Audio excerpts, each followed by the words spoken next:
I'm going to go with this a little bit, and I hope this is not going to take more than like 30 minutes, and then we can switch over to Ace Attorney for another 30 minutes. Something like that.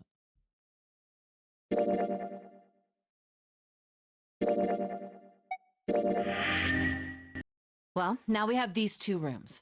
I'm sure there's something in there that will help us get out of here. Let's find it. Santa and I will search this room. You 2 take the other one. All right. Okay.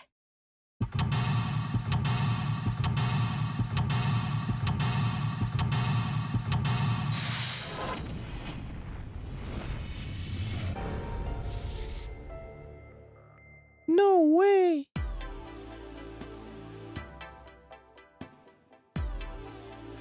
Room 92. We have a bedroom, we have a bathroom, a shower, a living room, and this, whatever that is. Here we go, you waited for this, right, Viv Noise? What are we going to do? And I already know what you want to do.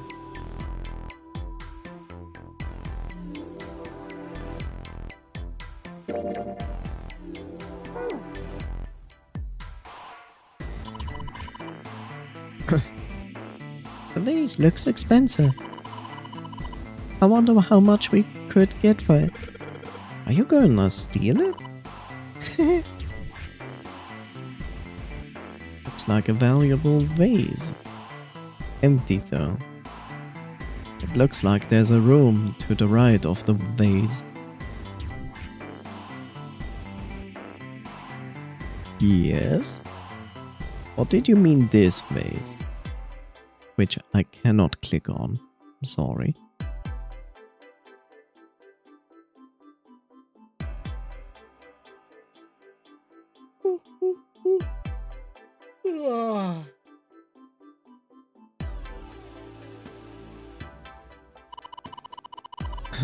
This is kind of a weird looking picture.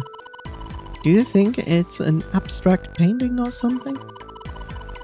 It looks kind of like a demon with an elephant-like nose, sucking on a human being's brain. Where the hell did that come from? What's her brain made of? Can't say I'd mind finding out a little bit more about what goes on in there. It's kind of a weird looking picture. Has some sort of weird black and white design. It looks like there's a room on the right side of this picture. Yes.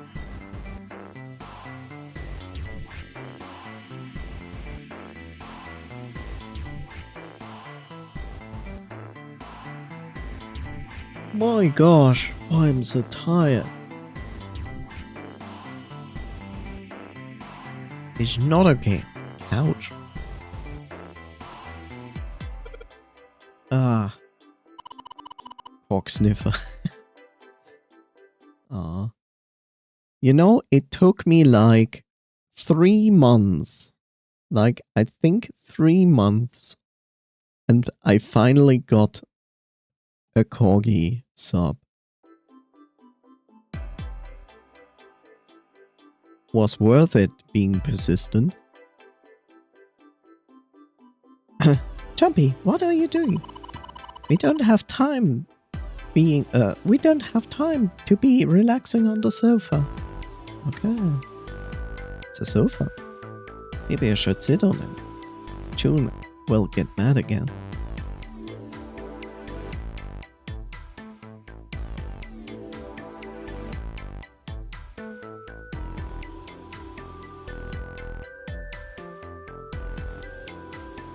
Yes. What next? What's the thing on the table? We have found matches. It's a box of matches. There are matches inside, obviously. Jumpy looked down blankly at what he was holding, then up at June. Oh yeah, how's your fever? You feeling better now? Yes. I'm fine. June certainly looked fine. Let me see your forehead. Jumpy held his hand on her forehead for a few seconds. Oh, Guess it really has gone down. are you worried about me? No. What's it gonna be?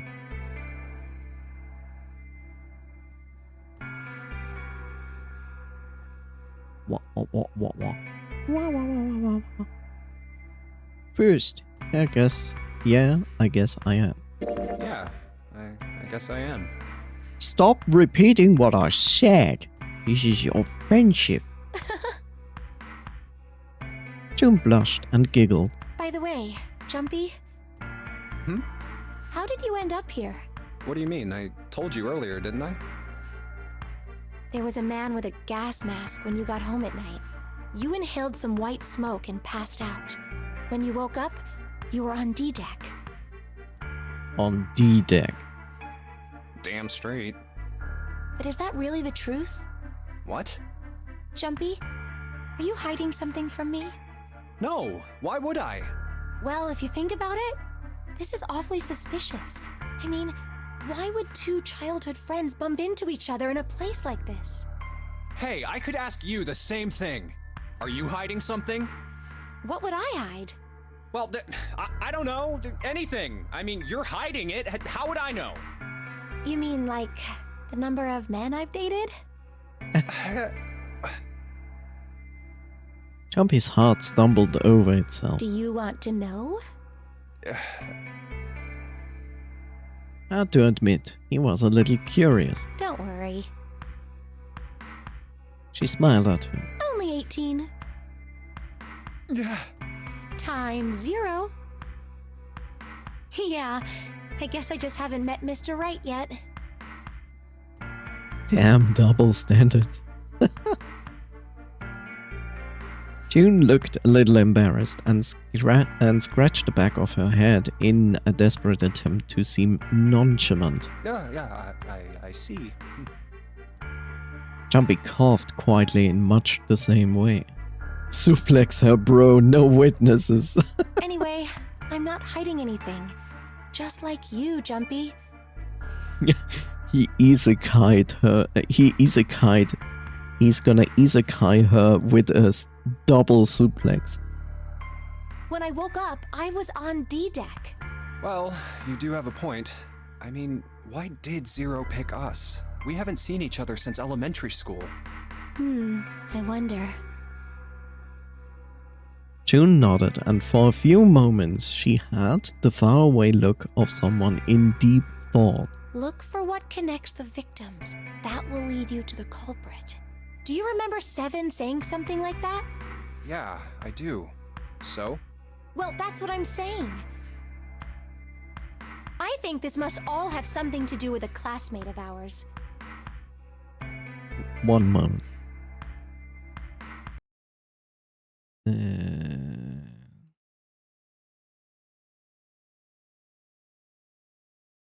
Okay.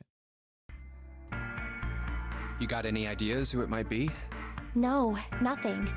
Oh, Well, if it had something to do with school, then it could be one of our teachers or maybe the principal. Yes, because they remembered back then when they saw you in the alleyway and you had like the wrong clothing on and they felt offended. So like 9 years later, they literally going to kidnap you and make sure you will hopefully die by a bomb. or the janitor, or the lunch lady. No, I can barely remember any of them. Yeah, I know.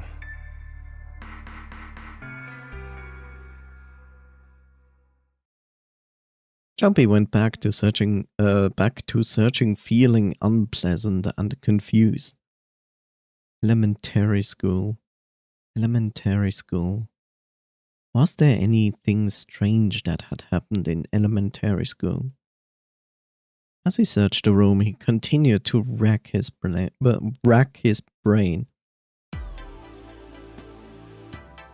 Yes, back to the search. Yes, Coffee, you are absolutely allowed to participate. If you want to, of course.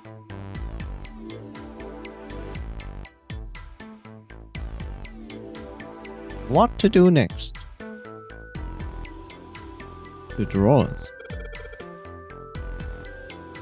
It's a display case, but there's nothing being displayed. How sad. Looks like the drawers are empty too.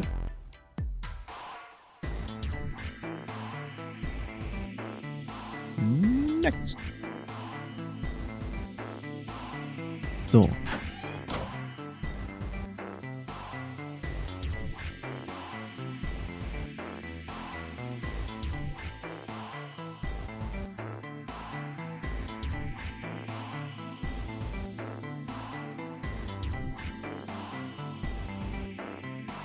Painting. This isn't a painting. It's a map? It looks like a map of the ship's interior. Oh, this is a great find. I think it will be really useful. Let's take it with us. It is now possible to use the map screen. Jumpy took one last look at the map, then folded it up and slid it back into his pocket. June looked up as he closed it. This ship is bigger than I thought. Yeah, it's probably about 900 feet long. Must be one of those fancy cruise ships.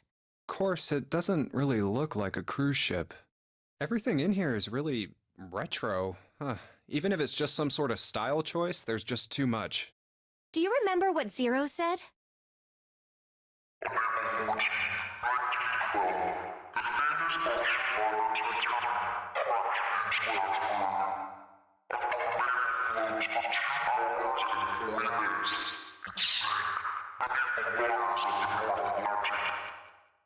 I want to say that I wish they would have chosen a less annoying voice for Zero, but yeah. Do you think maybe this boat and the Titanic have something to do with each other? That's a good point. I doubt he would have mentioned it if there wasn't a reason. No, I couldn't really get all that he said. If you just listen to Zero, it's really hard to understand what he's saying. Luckily, you have text, but I wish the voice would still be more clear and less annoying. All they, yeah. Jumpy took a moment to look around the room. Do you think this boat is...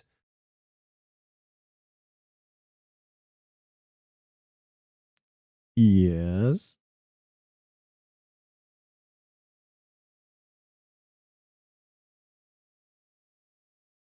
a replica of the Titanic? A replica? Yeah, you know, like a copy of the actual boat. Who on earth would make something like that? We have established that ships that can go through oceans are ships and not boats. Titanic is a ship, not a boat. Fans. Crazy Titanic fans. Fans, crazy Titanic fans that took 1 million Lego pieces and built a full-size replica of the Titanic. No way. Do you even know how much money that would take? No idea. But all they've got to do is break even, you know? With what? Break even? Yeah, they could use it as a cruise ship.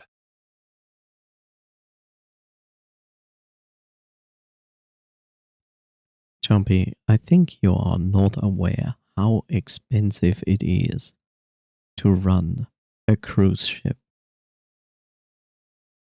They barely actually make money. Climb aboard a piece of history, sail around the world in the resurrected Titanic. Hell, with marketing like that, they'd probably have more customers than they'd know what to do with. And yes, guess what, Jumpy? If someone made that, I'm pretty sure the entire world would know that it would exist. Do you really think people would want to ride on a ship with such an ominous past? It's the site of the worst accident in history. Yes, and as a surprise, we take all the people on the copy of the Titanic and we ship exactly the same road. Smile. Over 1,500 people died. I wouldn't be surprised if you'd get cursed just for going. Leonardo DiCaprio also died, apparently. A curse, huh? Jumpy, do you believe in that sort of thing? You know, curses and stuff? Fuck! I mean, no.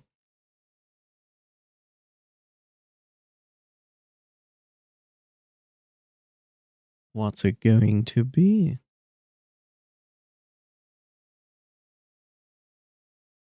Do you believe in curses and stuff, Vilnius?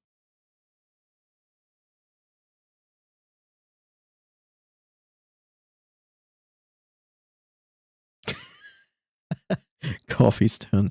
Hi, Coffee, my moderator. It is apparently your turn. Do you believe in curses and stuff?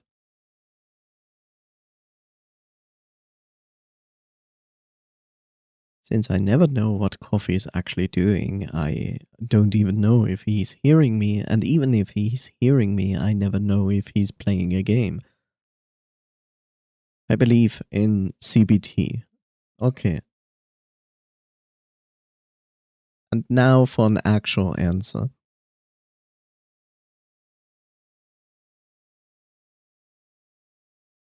Also, every video game developer believes in CBT. No. Sorry, but I can't really say I believe in that kind of stuff.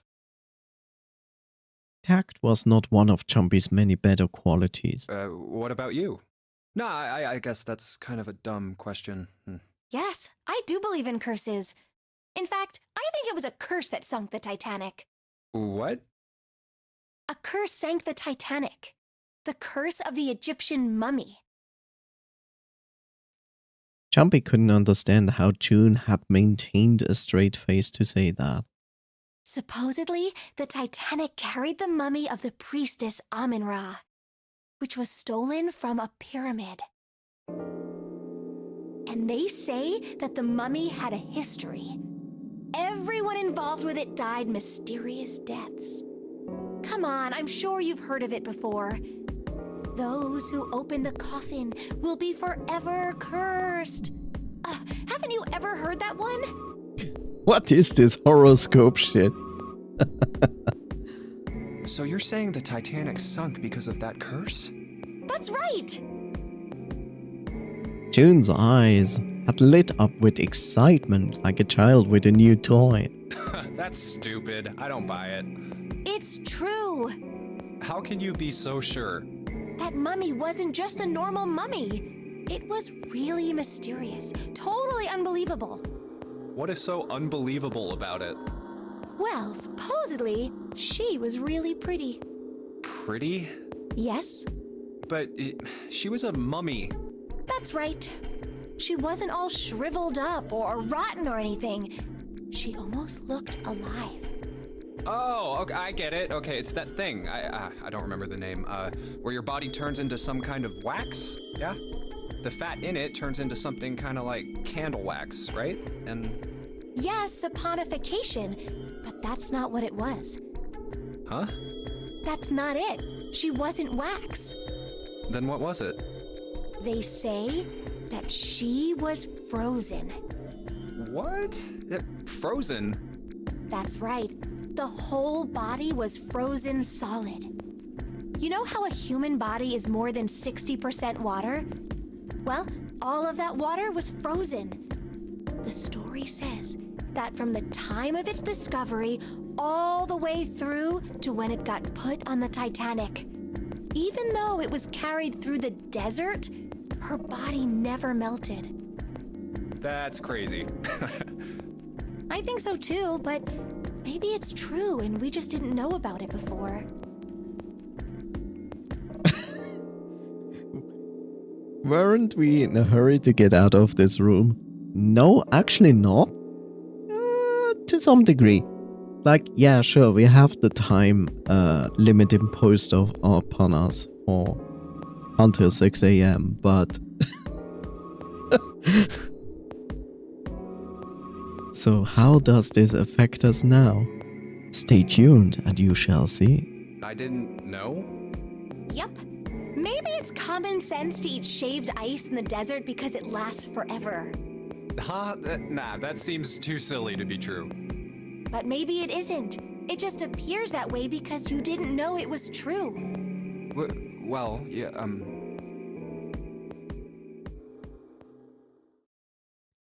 June and Jumpy talked a little more and then went back to their investigation. But even as they did, his mind went back to what she'd told him. Ice that doesn't melt, even in the desert? Does something like that really exist? No, even if it did, it wouldn't really be ice anymore, would it? The more he thought about it, the more his head hurt. Like he'd eaten his ice cream too fast. What next?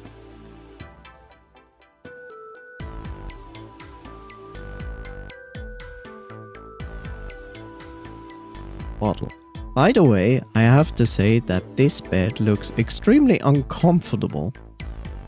You know, the bed itself doesn't look uncomfortable, but why are these railings here around the bed? I know it's on a ship has more movement, I get it. They don't want to fall out of bed, but it kind of looks like not very pleasant. It's a bottle with water in it.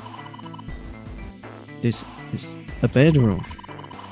They probably have it here cause your throat always feels dry when you wake up, you know? My throat's dry, but I think that's cause I'm a little nervous right now. Well, we did run a lot, so we are kinda sweaty. Hey Jumpy, did you want to take a shower together? Whoa! Just kidding. Too late to take that back. My brain's already working out the picture. My throat was dry already. This sure isn't helping. It's a bottle with some water in it. I doubt it will be useful.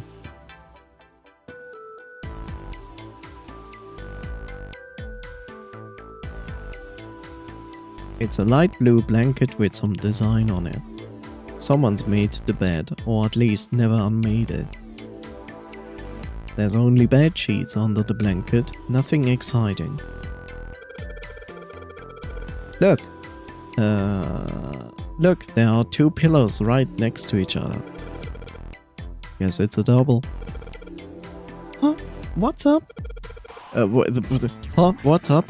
You're turning red. I don't even understand if I... Never mind. Oh man, is her fever back? Hey, are you alright? You need to lay down for a minute. I'm fine. I think it's still a little early for that. Huh? Hey, seriously, are you really okay? There are two pillows next to each other. A bed frame.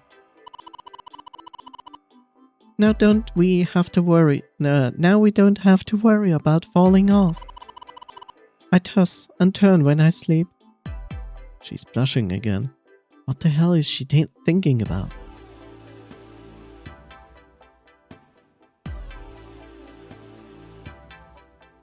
Bed frame, a blanket, two pillows. There's nothing special about the corners of the bed. Despite that they look like cork.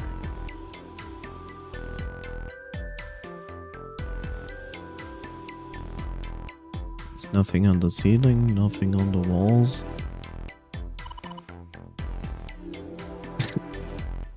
It's light. Even if it's heavy. That's light. Sure.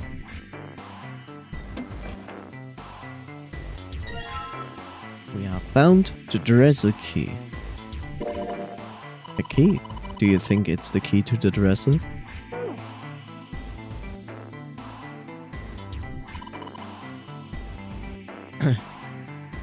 It's a dresser. There's nothing on top. There's nothing inside.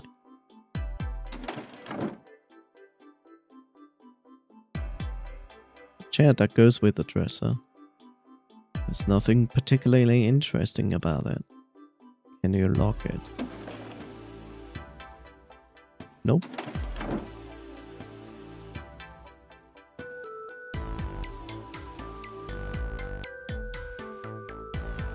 Wow, wow, wow.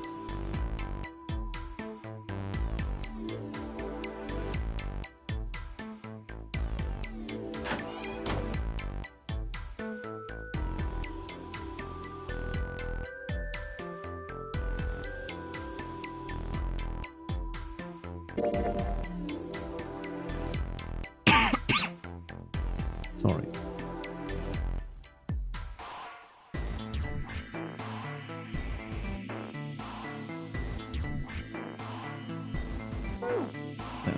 Okay.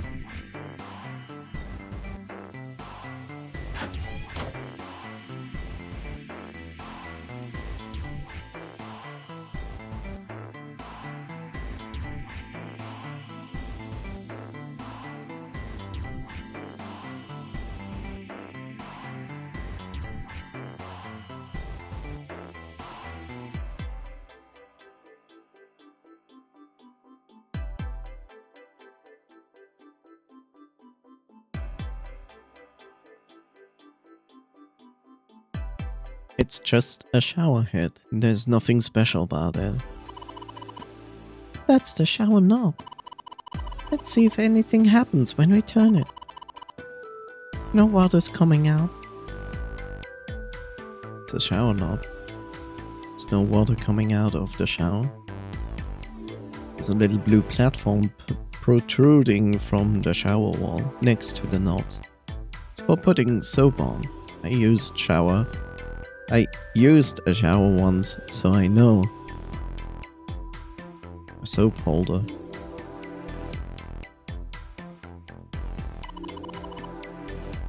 That's the bathroom wall. There are square tiles all over it. The wall's covered with square tiles. They've all got geometric shapes on them. Jumpy, do you think there might be something on the shower curtain? Huh? Well, maybe.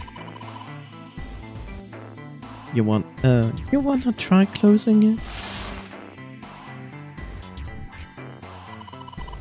There doesn't seem to be anything here. Yeah, you're right. Let's put it back. Toilet flush. Now let's check the toilet. There's nothing there. The tank's empty too. There isn't any water in it. Toilet. It's completely dry. A collection of full and partially depleted rolls of toilet paper. Someone was well prepared. There's nothing too suspicious about it. Collection of full and partially depleted rolls of toilet paper. Someone was well prepared.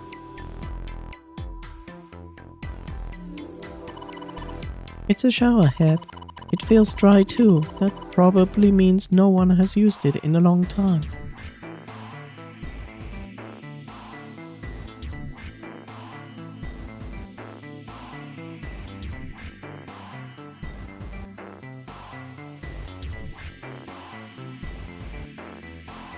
Collection of full and partially depleted rolls of toilet paper. Someone was well prepared.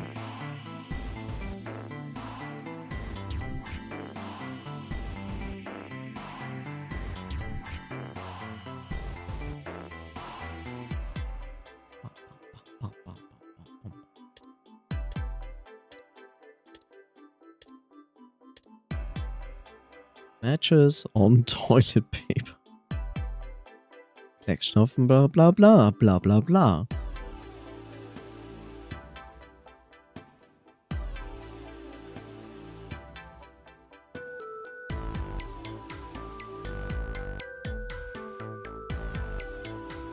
Nothing.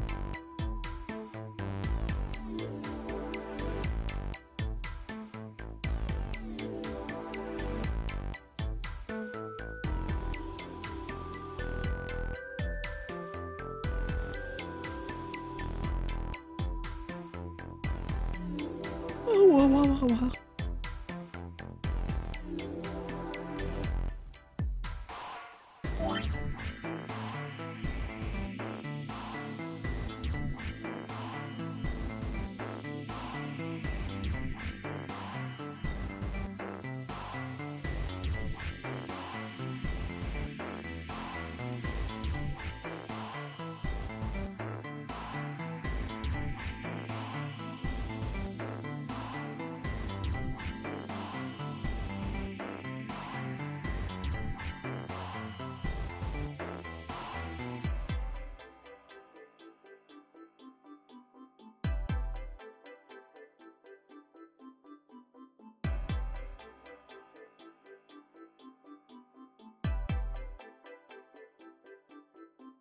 AFK coffee, please take the wheel.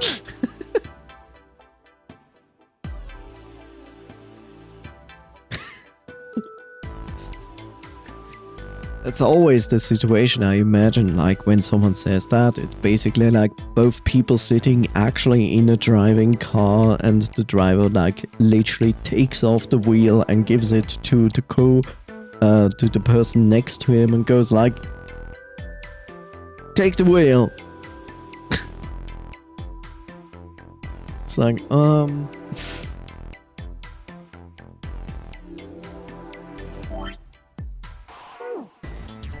Show Coffee, are you here? Do you want to take the wheel? Hot Wheels. As we are standing in a extremely big shower. Look at this. Look at this. The shower is huge, and then there's like this small little bathroom in front of it. Why is the shower so big? That's crazy. You could literally fit like 5 to 10 people in that. That's insanity.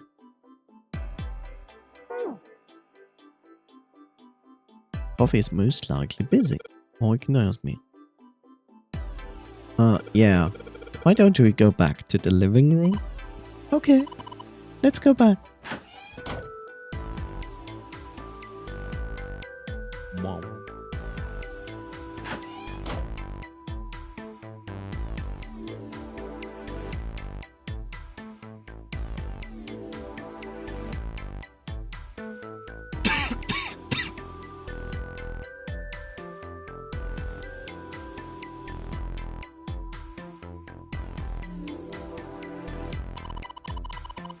This is the mirror for the dresser. And how she's playing with her hair. Does she even realize she's doing that? Hey, we don't have time for that. Come on, it's not like there's anyone here you need to impress. Yes, there is. Who? What? Why are you so quiet all of a sudden? Forget it, Jumpy.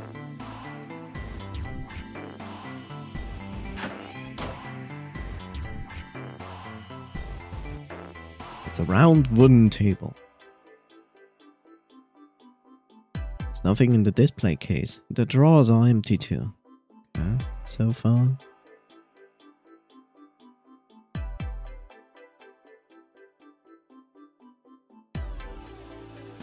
The room.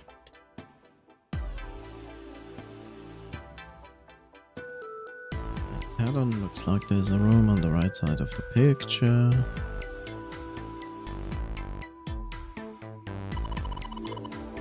Welcome back. Jumpy, where are you going? I was thinking of going over to Lotus's room. Why? Do you mean why? I'm just gonna check up on that. there something wrong with that?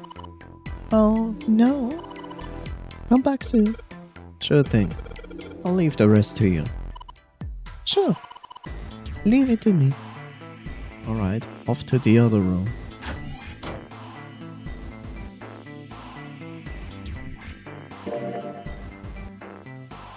So, we are on the opposite, in the other room, which looks exactly like our room. But we have not explored anything here.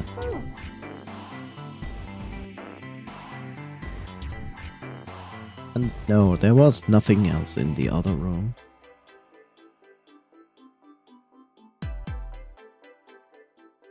Drawer in bedroom. The room in the back is dark. Aren't there any light? Aren't there any lights? Huh? This is a light switch, right? Sweet, could use some light. Shoot, no dice.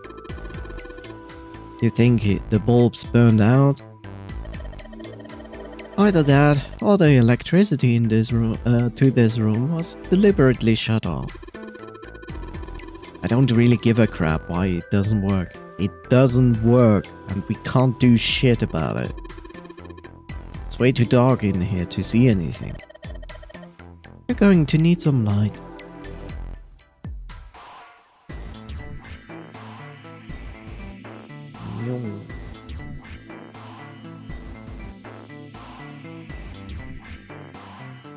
Let's see if it works. Let's see if this... Yes. Yes, it worked. We got a plate.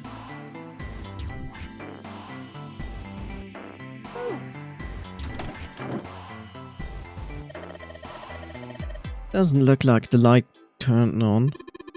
Maybe we got lucky, find something else we can light up this place. Well, this is a display case.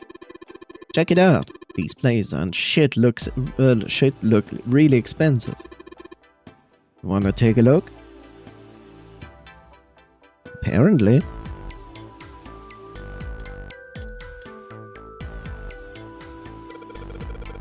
That's a pretty weird looking design.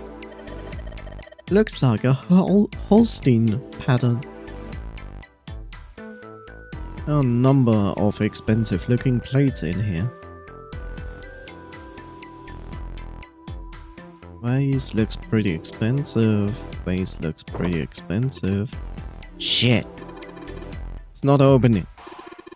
Alright, you grab that side on the table and I'll get the other. Let's smash this bitch open. I don't think that's going to work. It looks like tempered glass. Don't think throwing a table at it is going to break it. Come on, you stupid thing. Open! It's locked? Yeah, looks that way. Then we need to find the key that opens it. Glass door is locked up tight. It won't open. Couple of pieces of art in here, can't say if they're very good or not.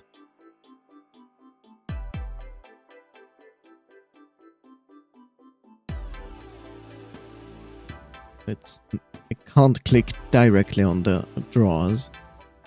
Bathroom.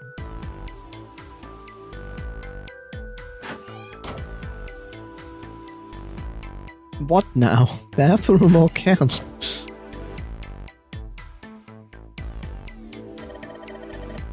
Candle with a candlestick. This might come in handy. Oh my god, it's a candlestick. And bathroom.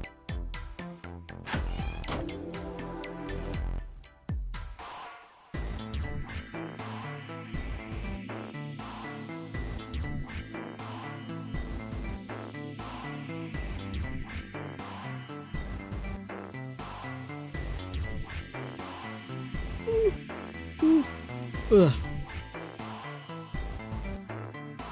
Shower. Whoa, look. Jumpy. There's a mushroom growing out of the wall. That's a shower head? Shower head.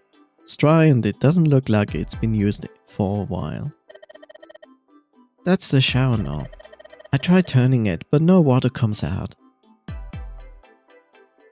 Shower knob doesn't matter how far you twist it, no water comes out. This thing's a little shelf for putting soap on it. Nothing special about it. This is the bathroom wall. The whole wall is covered in these square tiles. It's a wall covered in small square tiles. They all got geometric shapes on them. Wall does nothing. Vase.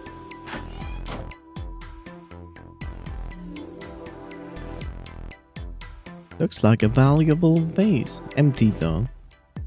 There seems to be a room. There seems to be a room on the left side of the vase.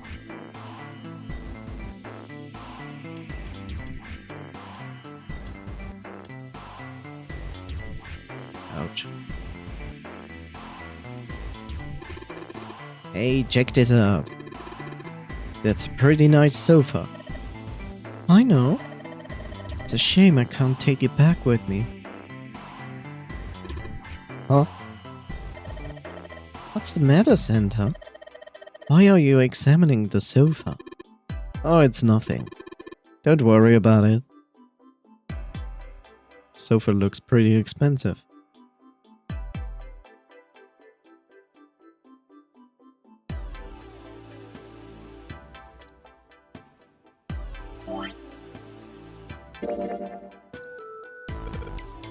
I know. If I use these matches to light the candle, I get water. Wait, it's a lit candle. Oh my god.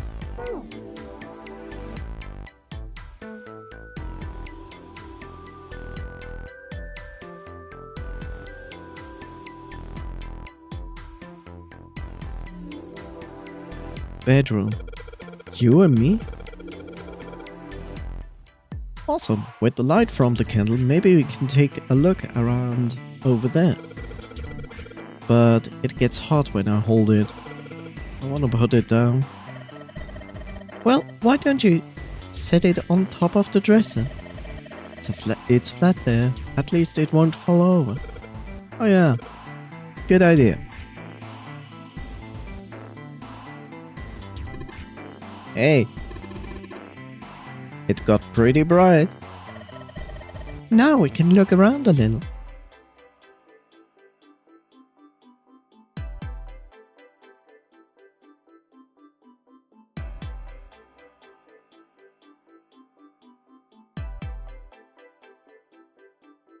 Bed. We found a curtain. Curtain, huh? Well, it's got all these metal rings, probably so you can hang it from something, you know. Yes, but it doesn't look like a normal curtain. The way it feels, I think it's probably waterproof. Which would make this a shower curtain. A shower curtain, huh? Anything under the blanket? Nope, nothing suspicious here. 2 pillows in a pile. Oh. A pile of pillows. Is that supposed to be some kind of joke? Hey, calm down.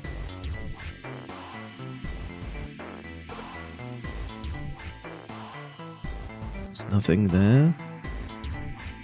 Nothing on the posts. Anything under the blanket? No. Huh? What the hell? It just got darker. It just got dark all of a sudden. Maybe the candle got blown out? Should go and see. Hey, it's too dark to see.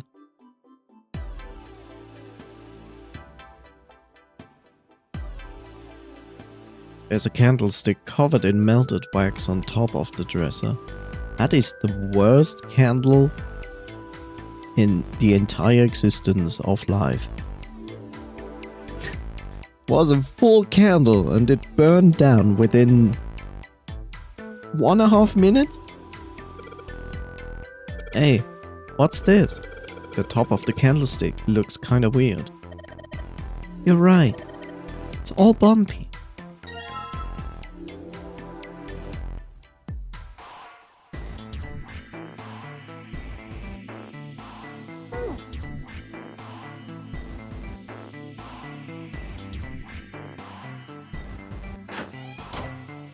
Here we are.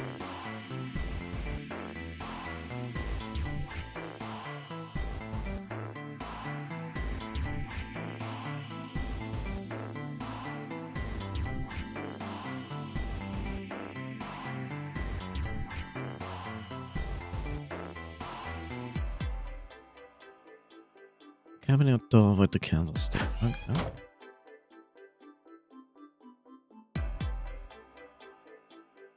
Let's see if this candlestick key will do anything. Yes, it opened. Alright, pull that shit open.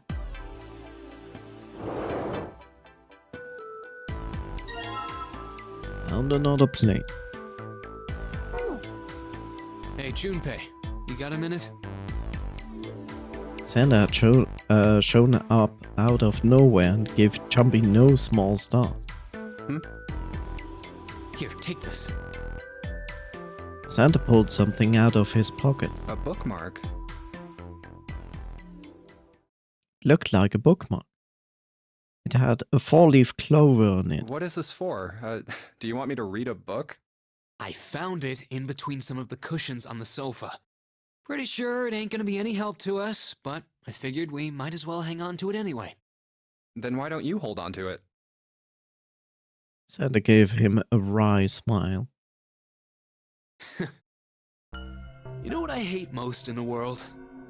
I got 4 things. Hope, faith, love, and luck.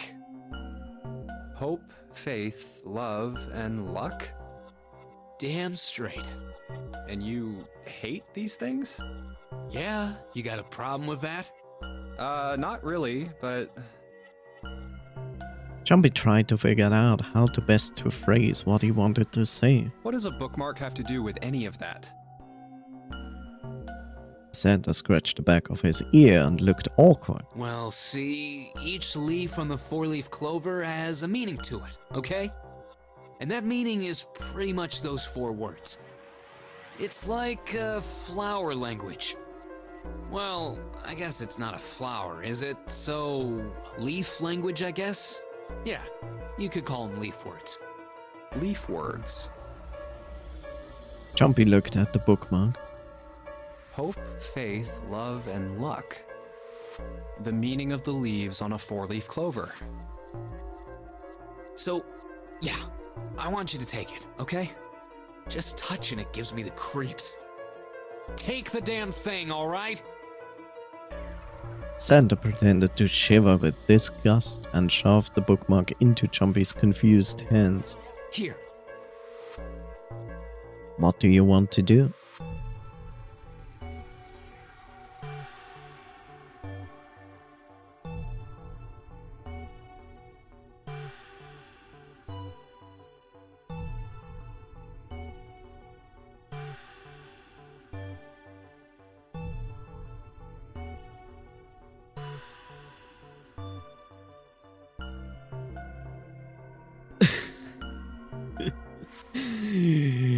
Harvey, are you still here?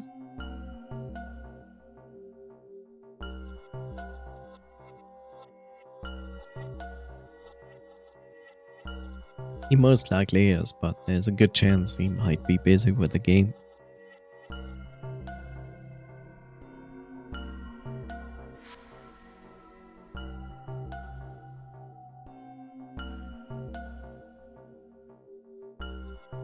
If he's not reacting, he's either AFK or playing a game. Time to flip a coin. Well, good luck.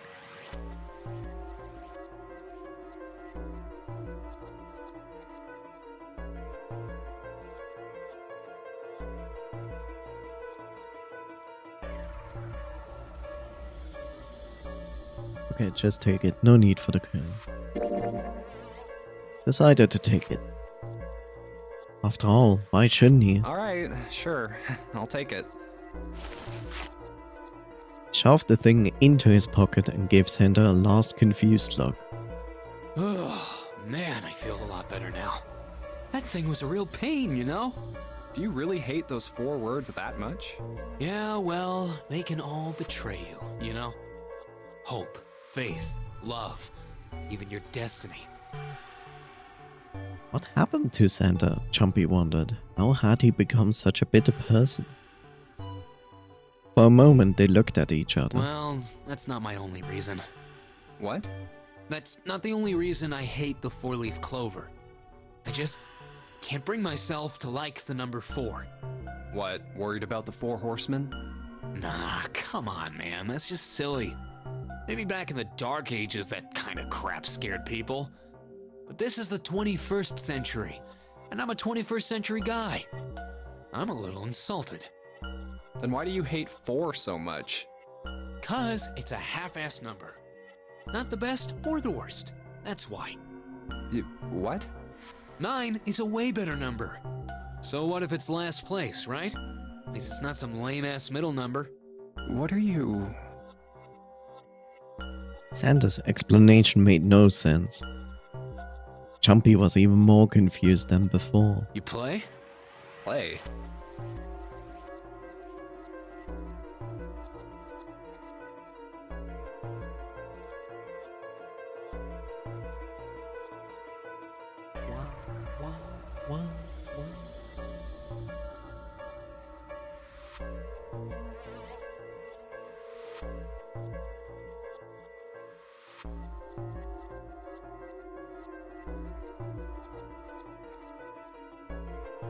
You mean like gambling? Yeah, of course. What else would I mean? Eh. In Baccarat, the best possible hand totals 9. They call it Le Grand. But the lowest, most worthless cards, the zeros, they call Monkey. Just like the guy in charge of this game, huh? Zero's a monkey. Santa blinked, utterly stunned. What? Then he began to laugh. Oh man, you're totally right. The guy who trapped us in here sure is one hell of a monkey. That was when Lotus spoke up. You know, if you think about it, the nonary game is really a lot like Baccarat. Apparently, she'd been listening. Of course, it doesn't use any of that stupid digital root junk. You just drop the tens digit, and that's it. Still, it does have the same idea of your final number needing to be a single digit. Oh, yeah, I guess you got a point. And in both games, whoever has 9 wins. The person who makes 9 wins? Wait, did you forget already? Don't you remember what Zero said? It is hidden, but an exit can be found. Seek a way out. Seek a door that carries a 9. So, if we want to get off this boat, we have to make a team whose numbers have the digital root of 9. And only the people in that team are going to make it out alive. Of course. That's why it's called the nonary game. What? Huh? You don't know? Nonary means something derived from 9, or base 9.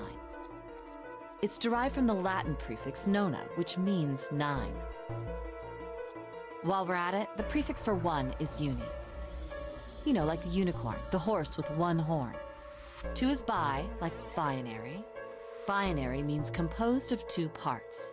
3 is tri. I'm sure you've heard that one plenty. Like trio, triple, and triangle. You get the idea. After that, you have quart, quinti, sext, septum, and so on. And of course, the prefix for 8 is octo, like octopus. It's called that because it has 8 legs. Get it? I see. So then Nona means 9. Lotus nodded. So, how many of us are trapped on this ship? That'd be 9. And what are the bracelet numbers we have? They go from 1 to 9. And our time limit? How many hours did we have? Zero said 9 hours. And finally, to get out of this ship, We need to find the door with a 9 that's hidden somewhere in the ship. By making a team with the digital root of 9. Lotus nodded again. And there you have it. The number 9 is everywhere in this game. One moment. I'm just curious.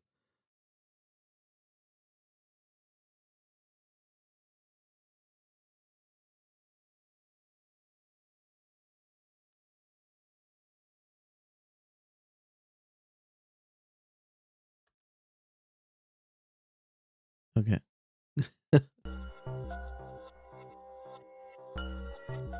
He's got a real theme of 9s for this whole thing.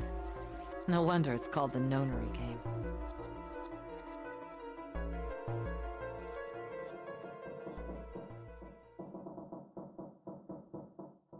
Somewhere far away, Jumpy heard the creak of stressed metal. It sounded almost like Zero laughing at them. Or the sad, desperate scream of a pig headed to the slaughterhouse. Weird comparison.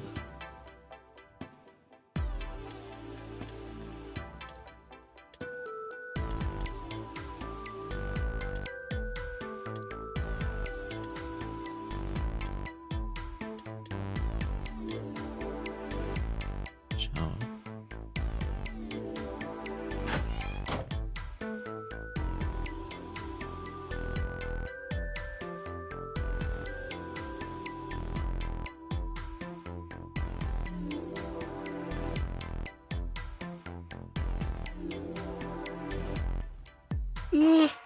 There's a curtain rod running along the ceiling. Let's put that shower curtain on those hooks.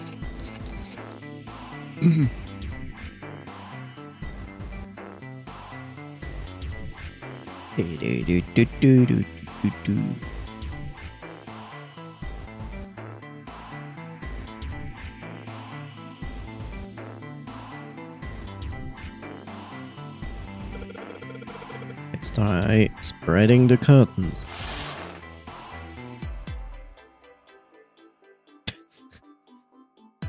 Toilet flush. Wow, that's pretty obvious that's a pretty obvious peephole. Somebody's really dedicated. Oh, with a hole this big, you gotta wonder if maybe they wanted to be caught. Yeah, 1 second. I couldn't... Like, I put the curtain on it, but I closed it, as I know. But I cannot get out without going through this text. So you're saying maybe the one getting spied on was into that shit. Maybe they were into, like, those home invasion fantasies. Home invasion. Interesting. I see. You two are real idiots, you know that?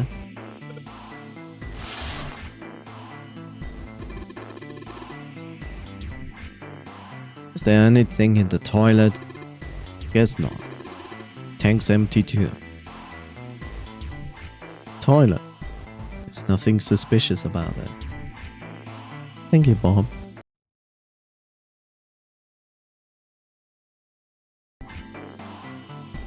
Yes?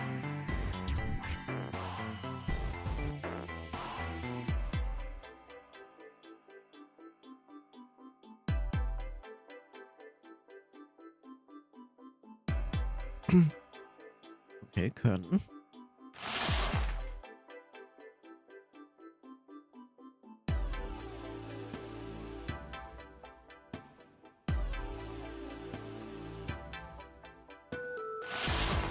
Shower one.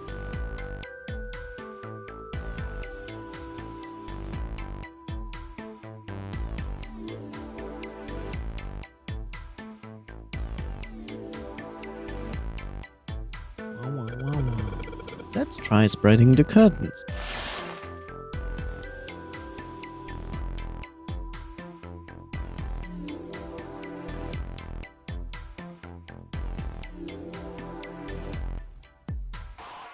There's a hole in the curtain. if I look at it from the ways back, I can see a single tile. Alright, from here I can see what tile it is. Looks like it's 5th from the top and 3rd from the right.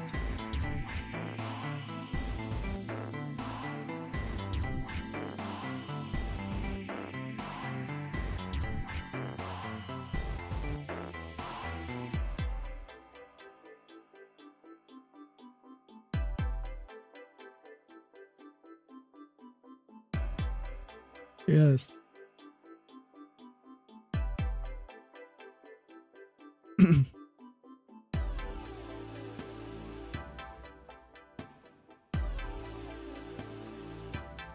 Might as well put it back.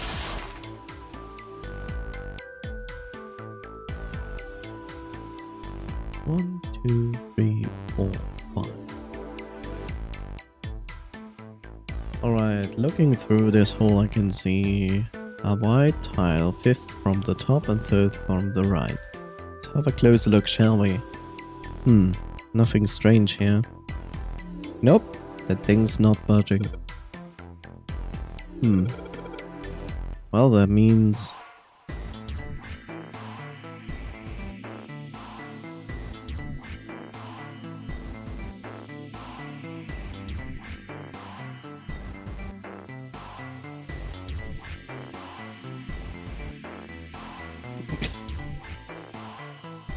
Yes, it means... You know, means to mean that it means. So you know the meaning of this means. So it means this. That you know that it means that. And not anything else. It has a meaning of means to mean exactly what it means.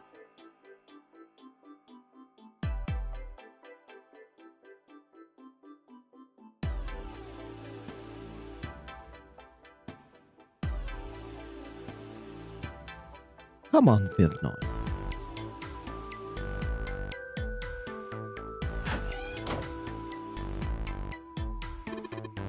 What's up? You're going back already? Well, I can just leave June there by herself. What do you think you are, her knight or protector or something? You're creeping me out. Whatever, man. I'm going.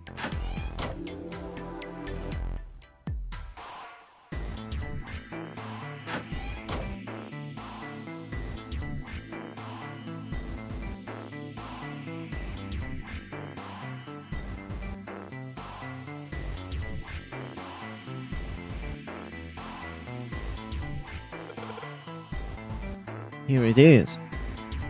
Yes, this one's loose.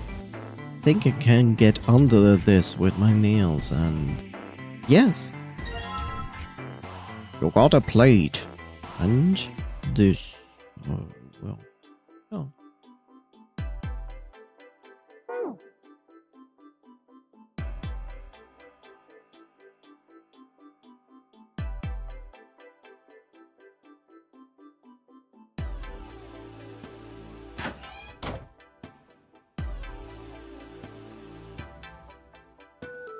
An odd-looking picture with black and white pattern.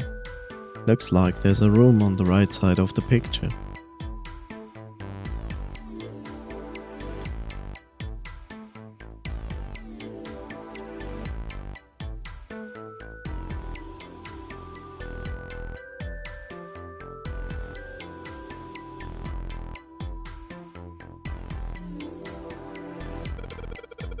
I'm gonna check up on them. There's a tile in the frame, so I guess I'm supposed to put the tiles in the empty spaces. Alright, I'm gonna give it a shot.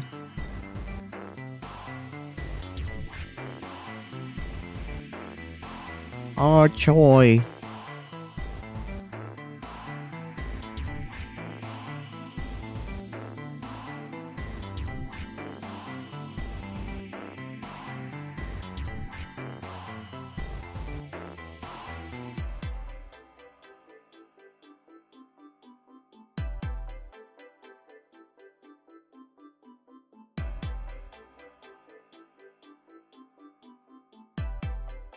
Right side, top and bottom switch.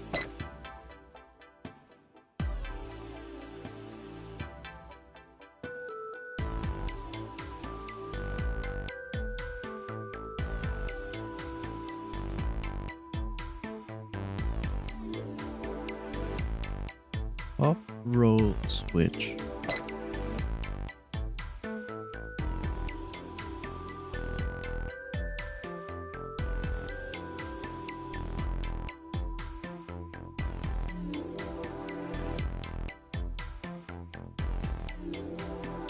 Top right rotate.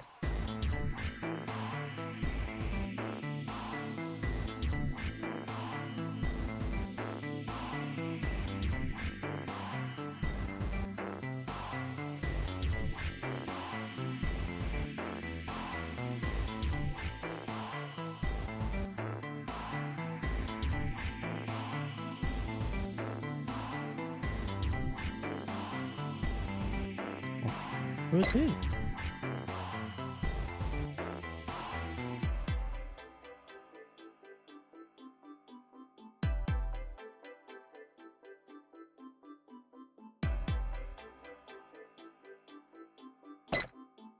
Right rotate.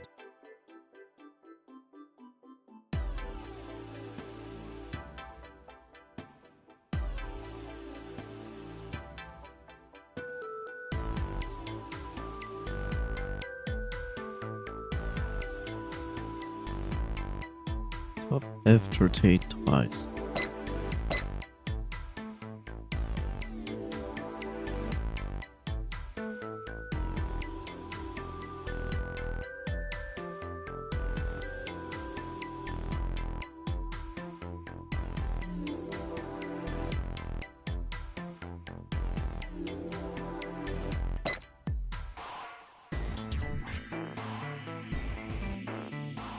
Top right rotate.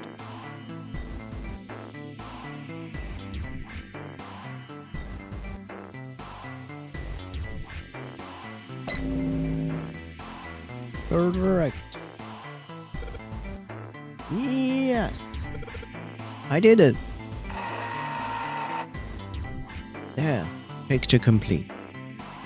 And there goes the frame. What's this? What do you mean, what's this? Pretty obvious, isn't it? It's a hole in the wall. Like a hidden safe or something, you know? Anyway, let's take a look. I think there's something inside. He found the Morse key. Hooray!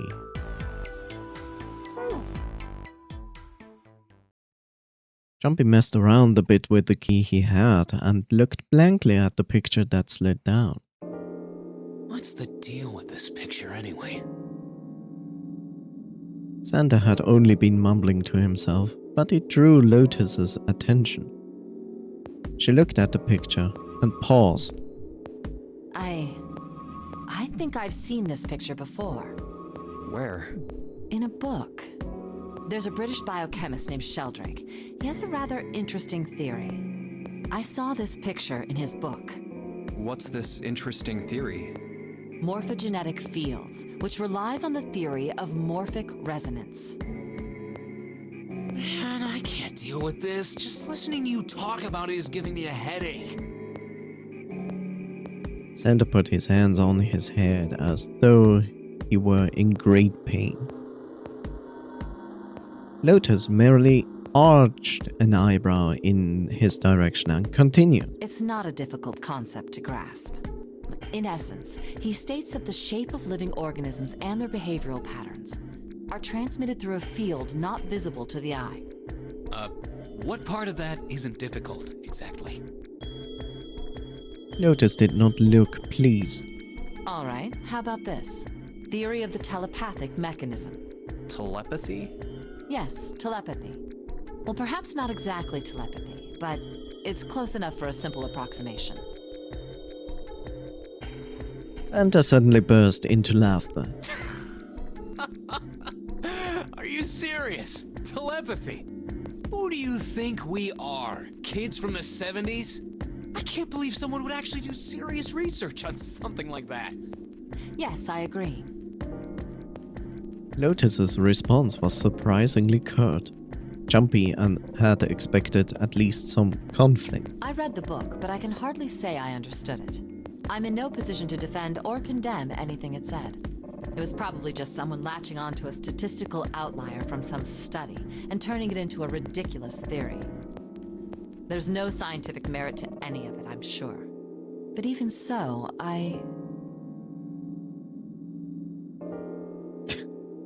Polite shift.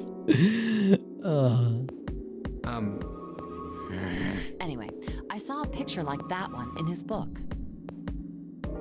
Lotus indicated the picture they'd all be looking at.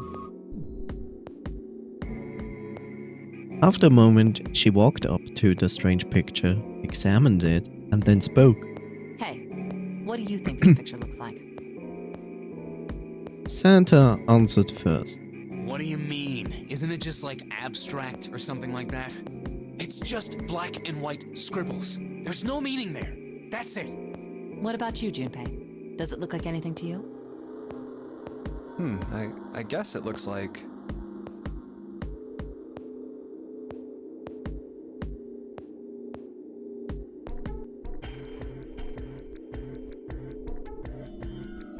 A man's face. Butterfly. Koi. A dog. A small boat floating in a lake. Vaniyarinpa.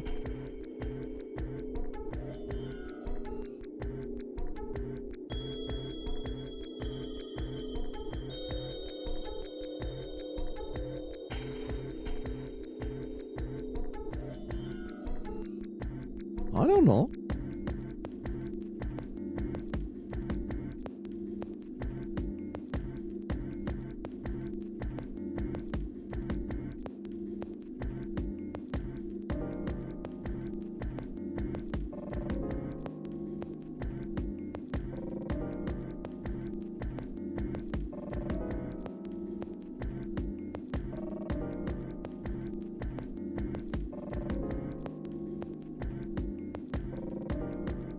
What is your choice?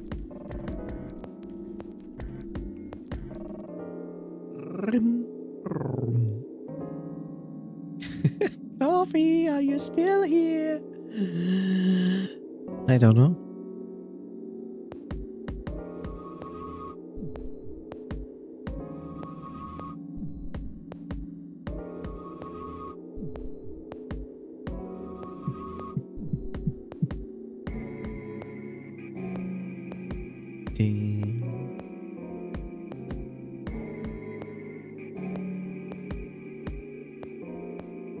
Apparently he's not here. Or distracted. Koi. Okay. Koi? See, here's the head and the tail. And this here's the hands and the feet back here. Looks like he's got some wings on his back, too.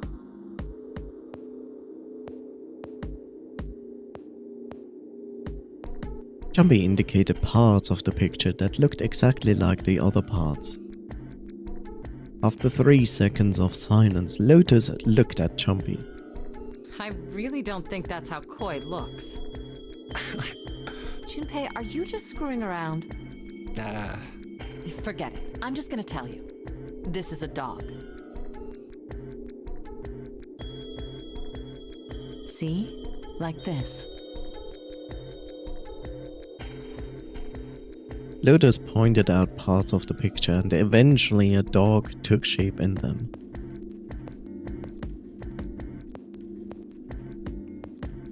It looked as though she had a point.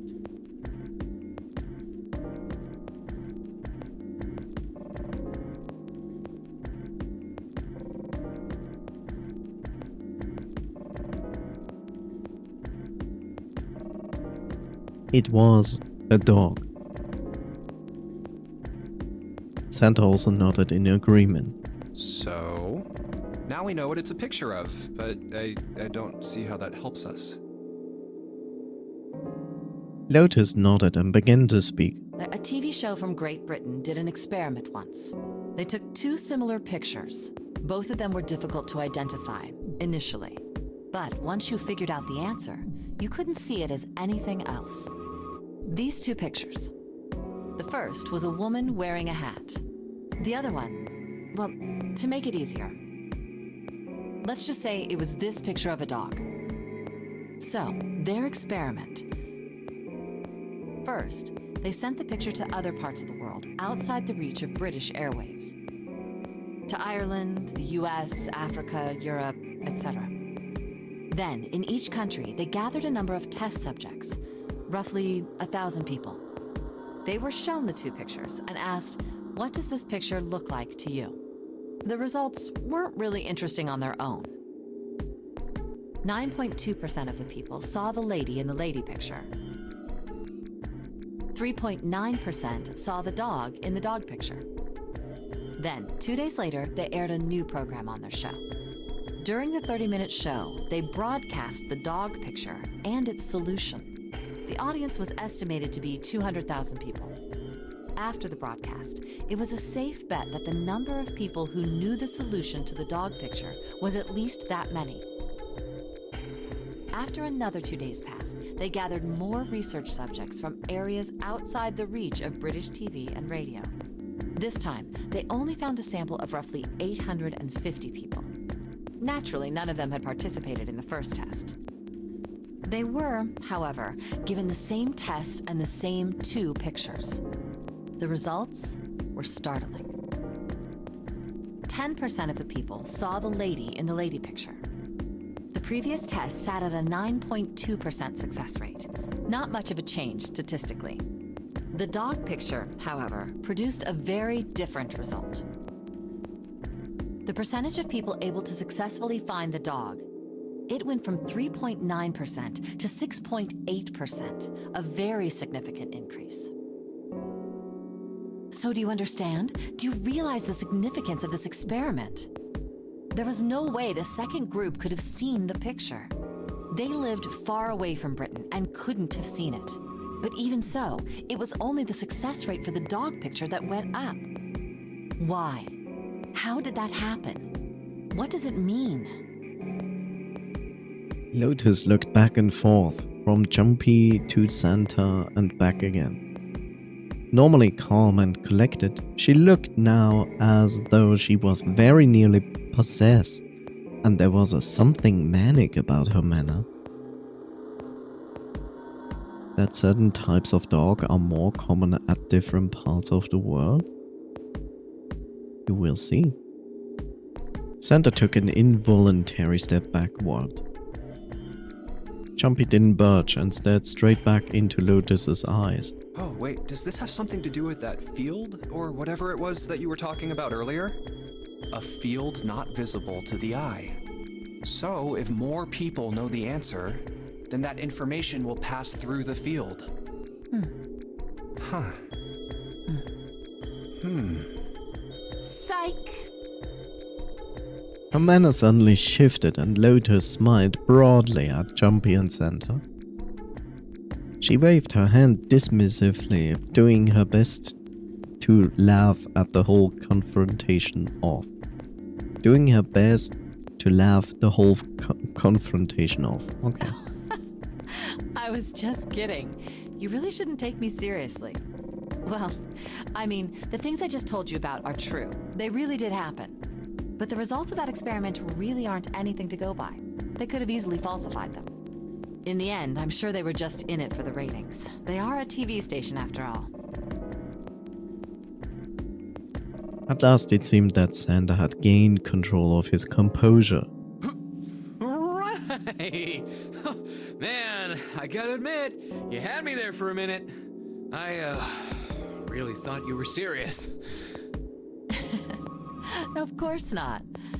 Like I told you before, I'm sure it's all just pseudoscience. Oh, okay, right. He sounds very confident.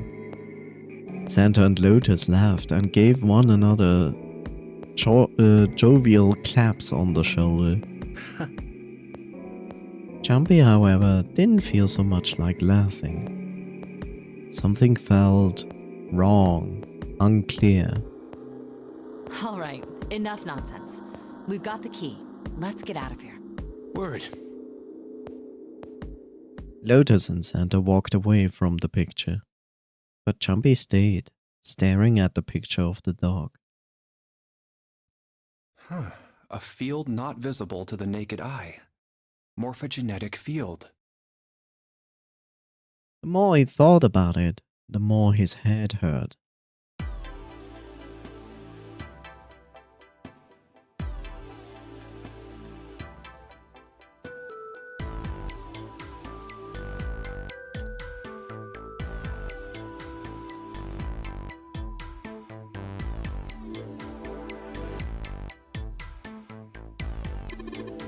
All right, let's go to the hallway.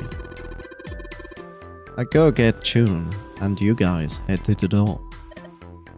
Okay, roger that.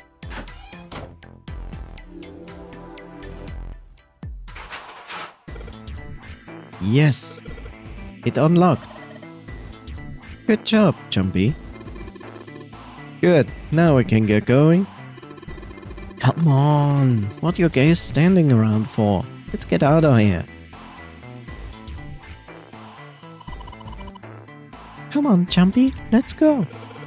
Alright, let's go.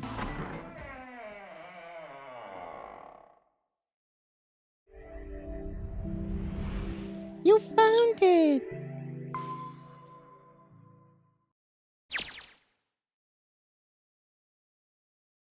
They step through the door to find themselves in a wide hallway.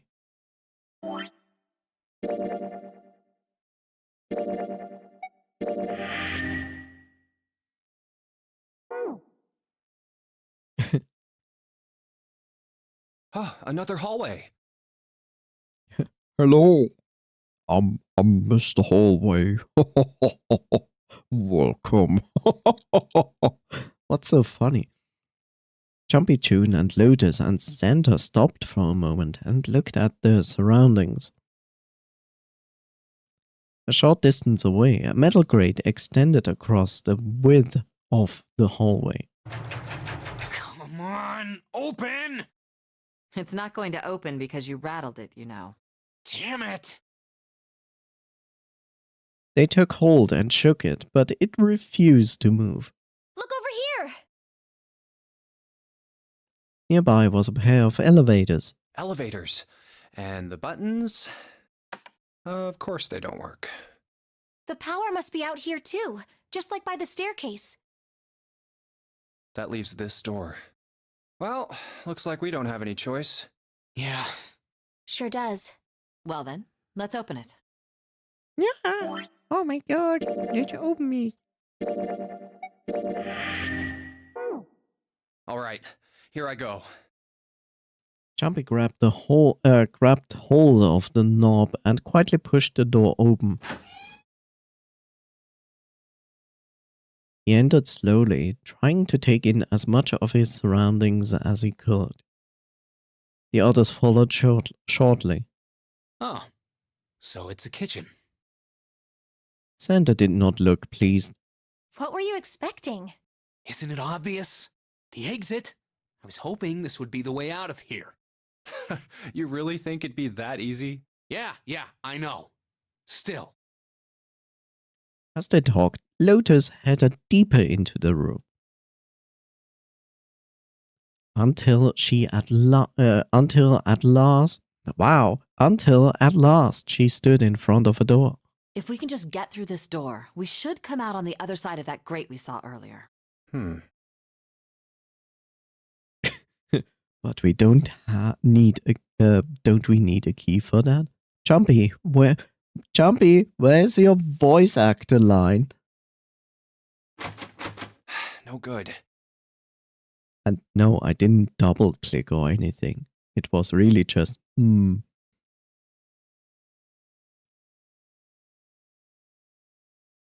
Neither Jumpy nor Lotus looked terribly happy.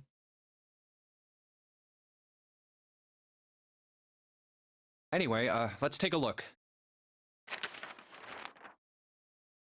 Jumpy took the ship map from his pocket and spread it out in front of him. As he did, Hey, What's that? Huh? Oh yeah, I guess I forgot to tell you. I found this a little while ago. It's a map of the B deck. before Jumpy could finish, Lotus snatched the map away from him. let me see that. She ran her finger across it, muttering to herself. I knew it. See? Look.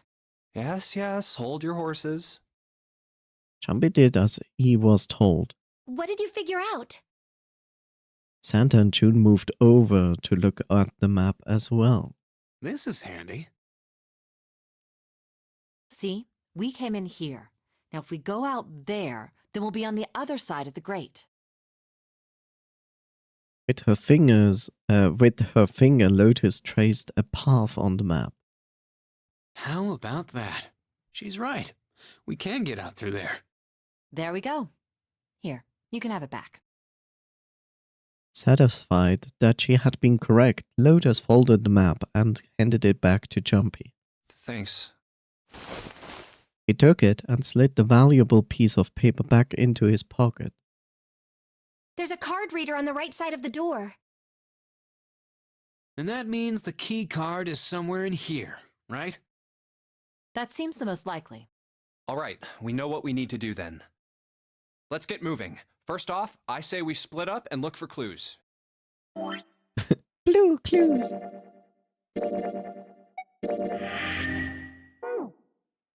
Okay.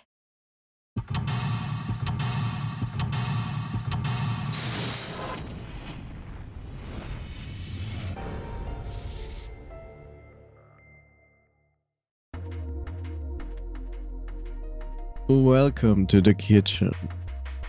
It's a kitchen. It has pans and pins and I assume ovens and a sink, plates and tables and more tables and more tables and ingredients and doors and floors.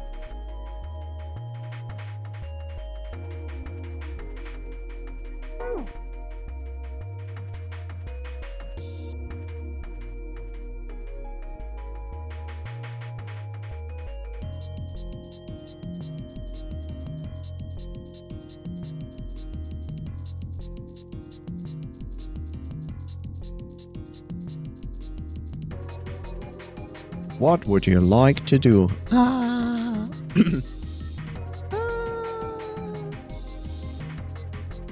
what would you like to do after that?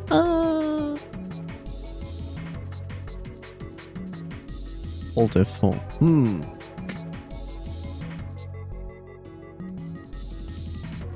Let me ask you this back. Do you think you still have 30 minutes? Yes or no?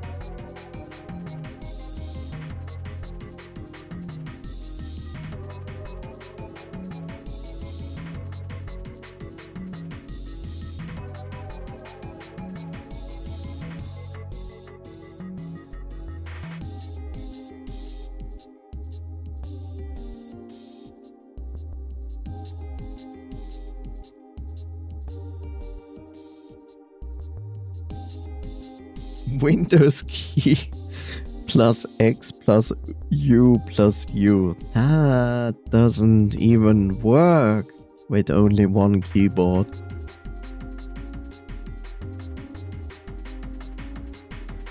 It also helps if you can answer my question.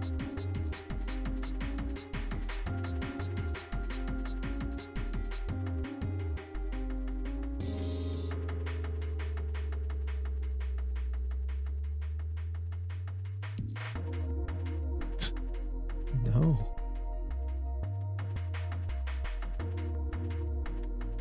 Okay. What do you want to do?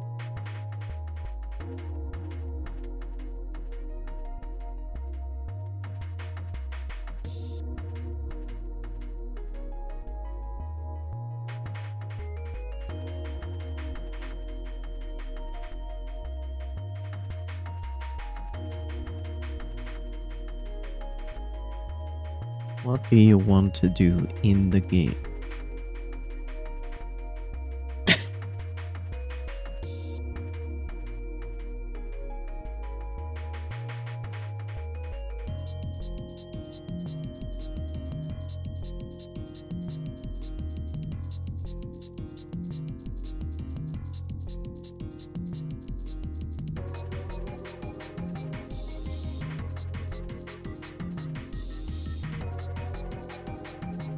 As I take your yes 30 minutes that you have this 30 minutes signboard. Signboard? Not that. It's a lot of notes. They got a bunch of stuff written on them, but it doesn't look like a code or anything like that. Looks like a bunch of instructions for using cooking utensils. Nothing really suspicious about that.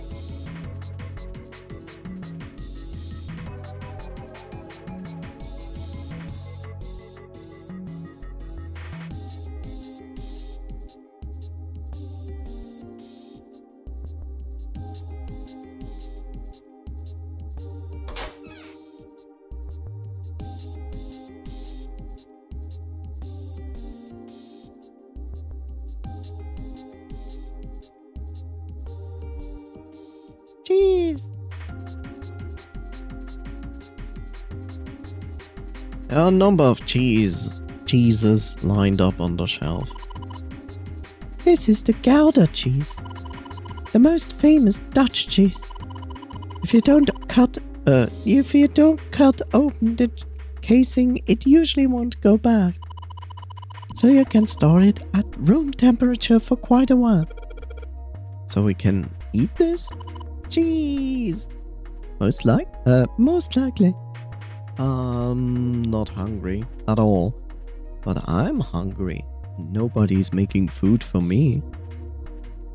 I guess it's hard to get hungry in a situation like this. There's cheese on the shelf. Sweet.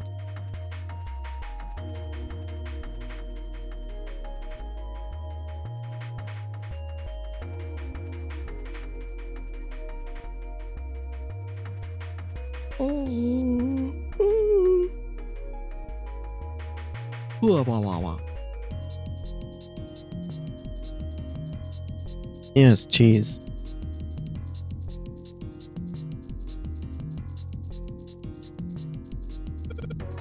Hey, there's something behind the cheese. You're right. Why don't we move some of the cheese?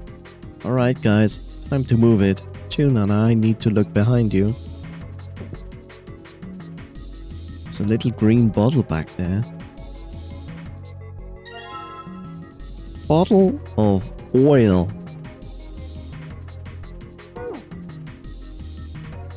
Menu.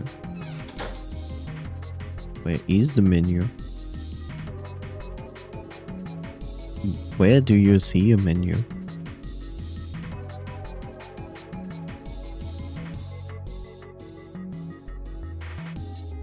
On the top. Oh. Now?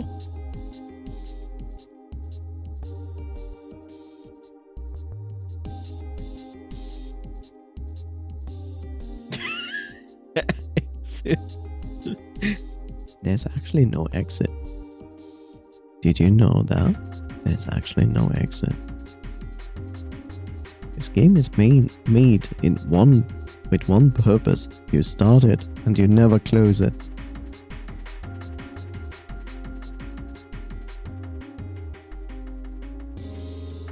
Back, what's this about cheese? This is about cheese. Look, cheese. Are you hungry?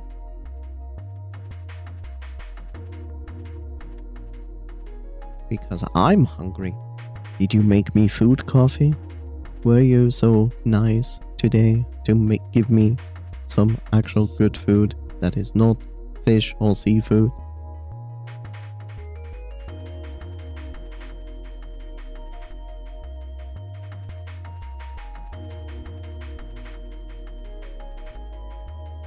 Muted the stream because I was in an Aron game with a friend, which is absolutely okay.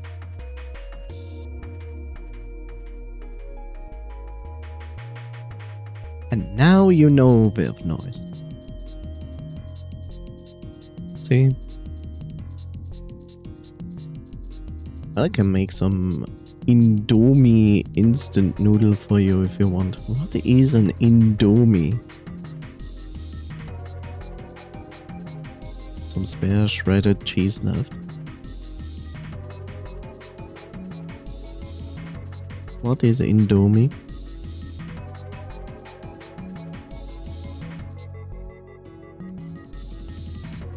Is that a brand name?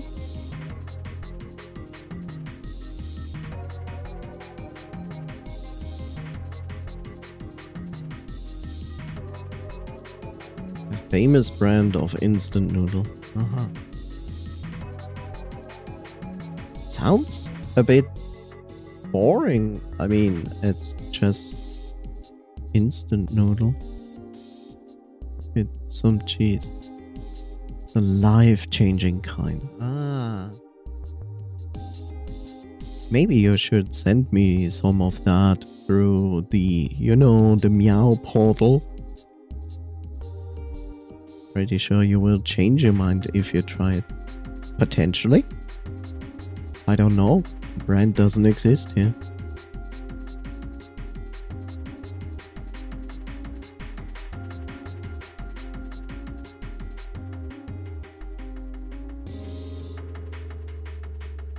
I like how Web Noise has gone totally silent.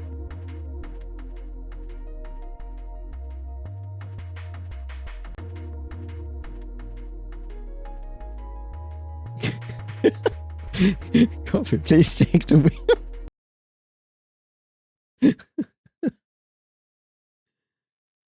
Okay. Mi goreng. Fried noodles. Why is there German on it?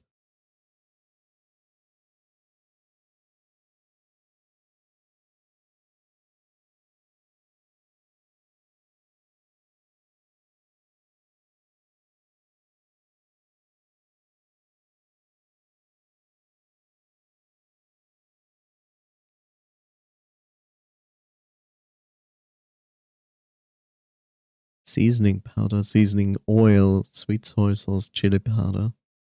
A little bit of vegetables there. Why is there German on it? Yes, I will take a wheel of cheese. I never looked that fine. Works. It tastes amazing. Okay.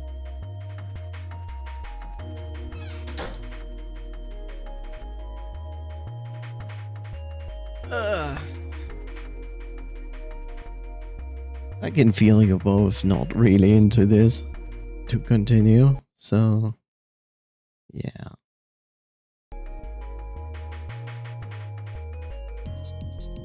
Best with some bean sprouts. So where do I need to look at? Well, if you want to take the wheel and do something, then you tell me where to look at.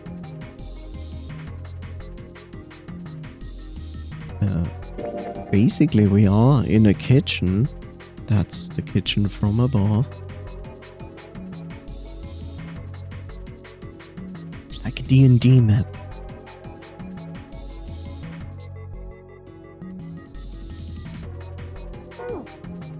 Is there a way to do this fast? I want to see another ending.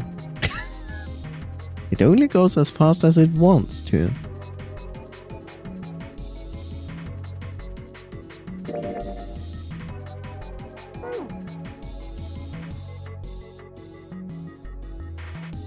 But coffee, you always have to understand, since you also play visual novel games, it's all about the information you learn on your way. It's not about just looking at all the endings and then be like, oh, what's inside the teapot? Wow, this pot looks like it's made out of silver. I bet drinking tea from this pot would be really yummy. Spending a day off with you and drinking tea. Could such a day ever happen for me? Jumpy? Oh, nothing. We don't really need hot water, so we should be moving on. Still a pot here. Wow, wow, wow, wow.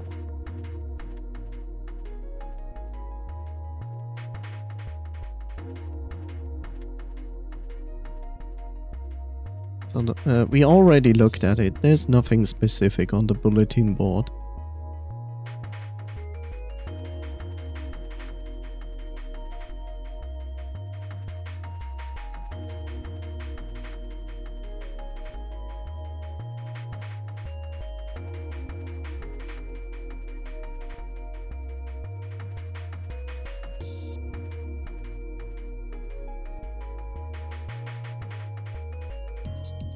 Anything you haven't looked at? Well, we went in here, but we only looked at cheese in this place. We haven't been on the other side here. We have plates here, which we didn't look at. Table, these, the door, everything that is on that other side. We haven't looked at anything on this screen. Anything on this screen. Well, left side of the cheese room.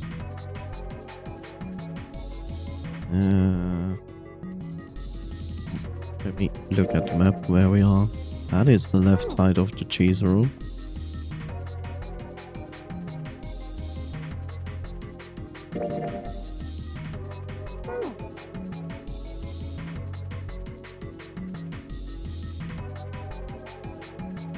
Oh, under the table where the plates are. Cannot look under the table. I clicked on the table. This looks like a serving table. I would imagine food is put here after it's prepared so that the waiters and waitresses can take it out to the customers. But something doesn't seem right here. Why are there so many plates? Below the pots. Below the pots.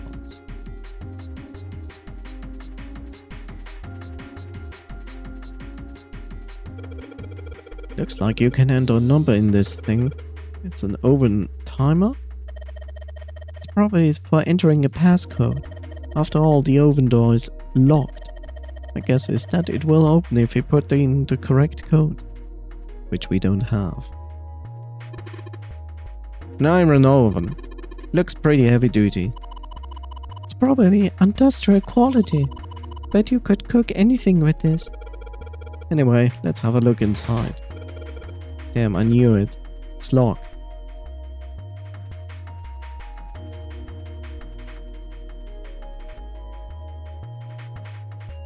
That's under the pots, and that was nothing under the plates. What's in the pots? All we've got here is a pot and a frying pan. Oh, and a pressure cooker. I guess I could use some of those as a weapon. What kind of idiot are you? Are you going to run around holding that thing while you're looking for the dead? Hey man, it was just a joke. Why so serious? Why so serious? Frying pan and 2 kinds of pots. And the little note beside the plates. A voucher, it says. Appetizer 9, meat dish 10, soup A, seafood dish F. Serving table.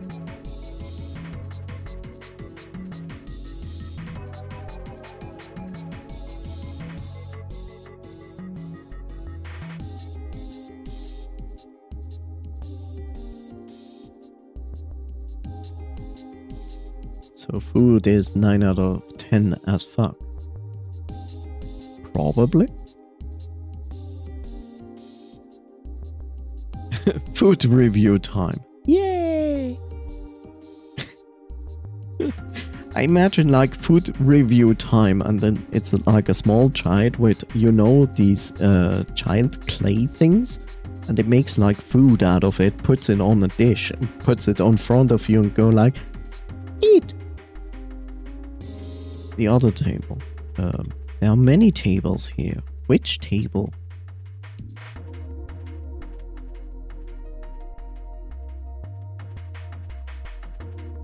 This table? Roller. It's a pin. Oh, a countertop. There's a rolling pin and a colander here. Whatever a colander is. Nothing useful. Rolling pin and a colander, nothing useful.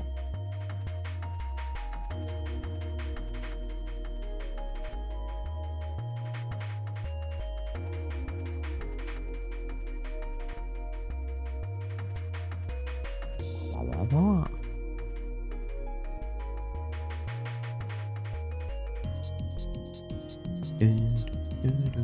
The other pin. Other pin? What other pin?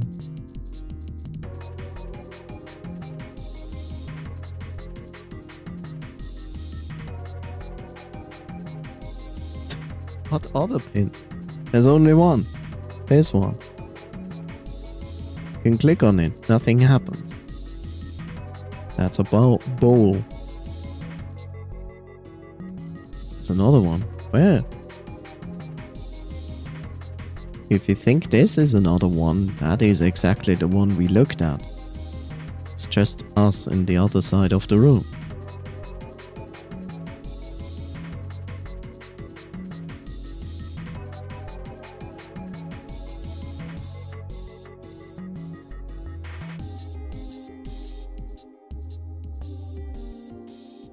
His movement is whack. Here we stand in front of the plates. If I turn right, that's the right side of this. If I turn left, it literally goes on the other side. We were standing here looking in this direction. We've moved around and now we see this side of the corner. Behind us is the table we just looked at. So if I go left again, we moved from this position to this position down here. And now look at that. Check your items. There's a bottle. The bottle's old, but we might be able to use the oil inside of something. Inside for something. Maybe we could put it on the old hack's face. Might help moisturize a little. Get rid of some of those wrinkles. How about we put it on your face and then light it on fire? It's a bottle of oil, by the way. That's all items we have. So far.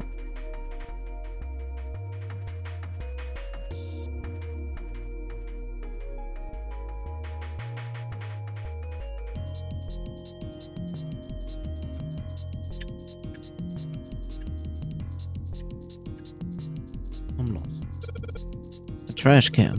There's nothing inside of it. Well, better than being full of rotten food, I suppose. A big bucket made of tin. There's nothing inside.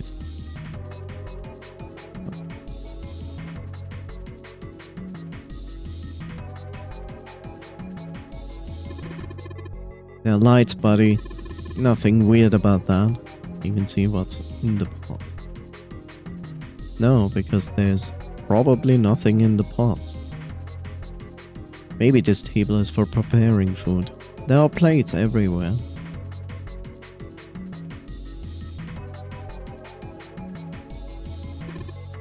A sink. It's still got water in it. There are a couple of plates in there, but I don't think they are gonna help us much. Hello there, noise. Check the oven. This one?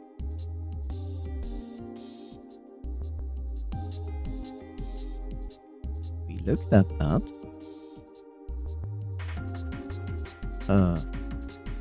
Did I say hello, Vilnos? I don't know. Hi, Epitune. This is the oven. This is the oven door. It's locked, of course. Yeah, okay. I'm sorry. How are you doing, Epitune? The oven is locked. It's a sink with water in it. There are a couple of plastics. There's a couple of plates in there, water. damn water. I have found a whetstone. A whetstone? What are you planning to do with that? Whetstone, what are you planning to do with that? Ah, shit, don't tell me you're gonna try and smash open the card reader. Are you an idiot? If you do that, then we'll never get out of here. Oh. Yeah, I guess it would be bad, huh? This whetstone's only gonna be useful if you need to sharpen something. I'm fine today, how are you all? I'm doing fine. I was fixing my sleeping schedule and got up in the morning. Had a good day so far. Coffee is sleepy, which is not surprising.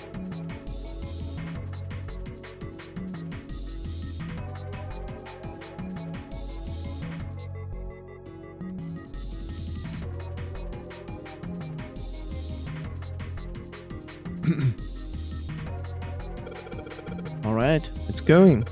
Do you think this was all part of Zero's plan? Probably. Kinda hard to believe that there's a chef on board somewhere. It's a grill. But this grill can't crouch. Can we try punching numbers into the oven? For what? It doesn't work that way. It's like we don't know what the code is. And it could be like 6 digits long or more. There's some coals down there. They're bright red. I wonder what this drawer is. You see the metal grate on top of the grill? They make it like that so that the fat and juices can drip off the meat while it cooks. The drawer seems to be stuck. It won't open. Grill. Looks like the area under the plate opens up. No, you can't. I already checked. It's sealed shut. I think that's where the coal goes.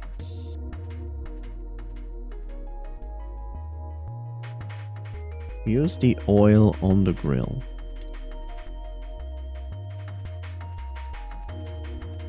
The grill is ready to grill. Commit arson. Sadly, I cannot commit arson. Programming, man. Programming.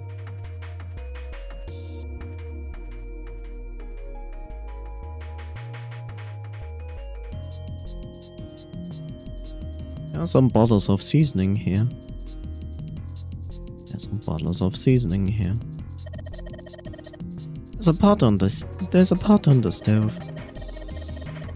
There are some ingredients around here. I could cook us something up for us. Lotus, can you actually cook? Who the hell do you think I am? You better believe I know how to boil water and put in some instant noodle. And I can boil eggs too. She's a fine cook. You will never get hungry with her ever. How did her daughters survive all that time? Time to cook. Put on the apron. Okay.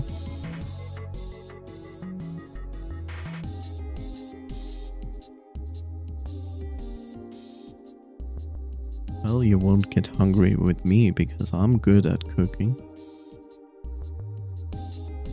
McDonald's Happy Meal. No. No.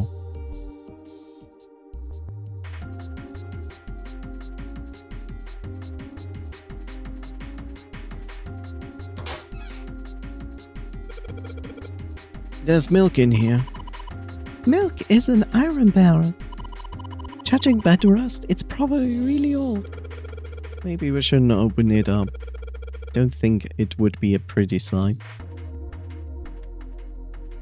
There's a big barrel of milk behind the cloth. Oh no! It took away the cloth. There's so much stuff in here. A whole lot of cans. Only cans.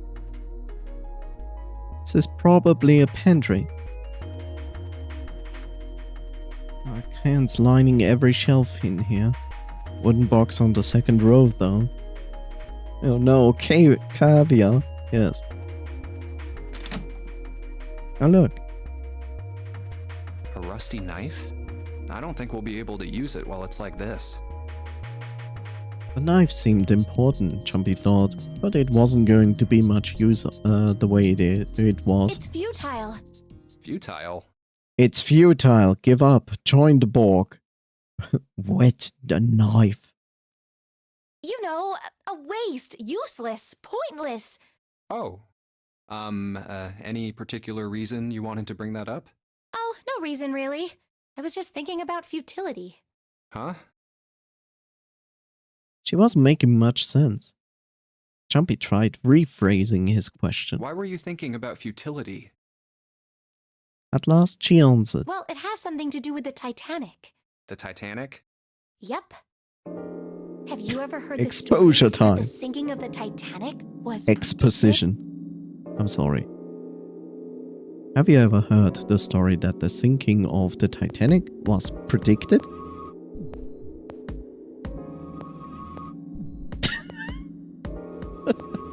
Coffee has no actual...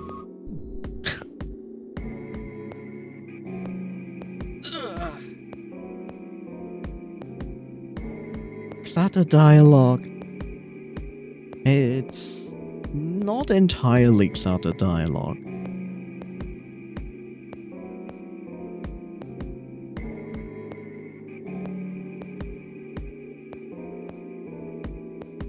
Isn't it great, Epitune? Now you can choose. You heard of this or you haven't heard of this. Have you heard of this, Epitune? In real life? Or did you not hear of this?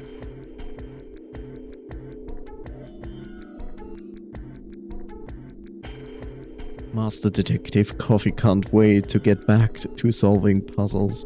And yes, I have heard something like that. For the sake of coffee, I will say I haven't. No, I haven't. What is it? In 1892, 14 years before the Titanic sank, a novel was published. It was called Futility. It was written by an American novelist named Morgan Robertson. Morgan Freeman? The story was about a big cruise ship colliding with an iceberg and sinking. Of course, if that was the only similarity, there wouldn't be any reason to mention it. It wasn't, though. The name of the ship, its nationality, course, departure time, size, displacement, maximum speed, number of passengers and crew, the number of lifeboats, And the PIN number to the bank account of the Titanic. Also, thank you, Bob.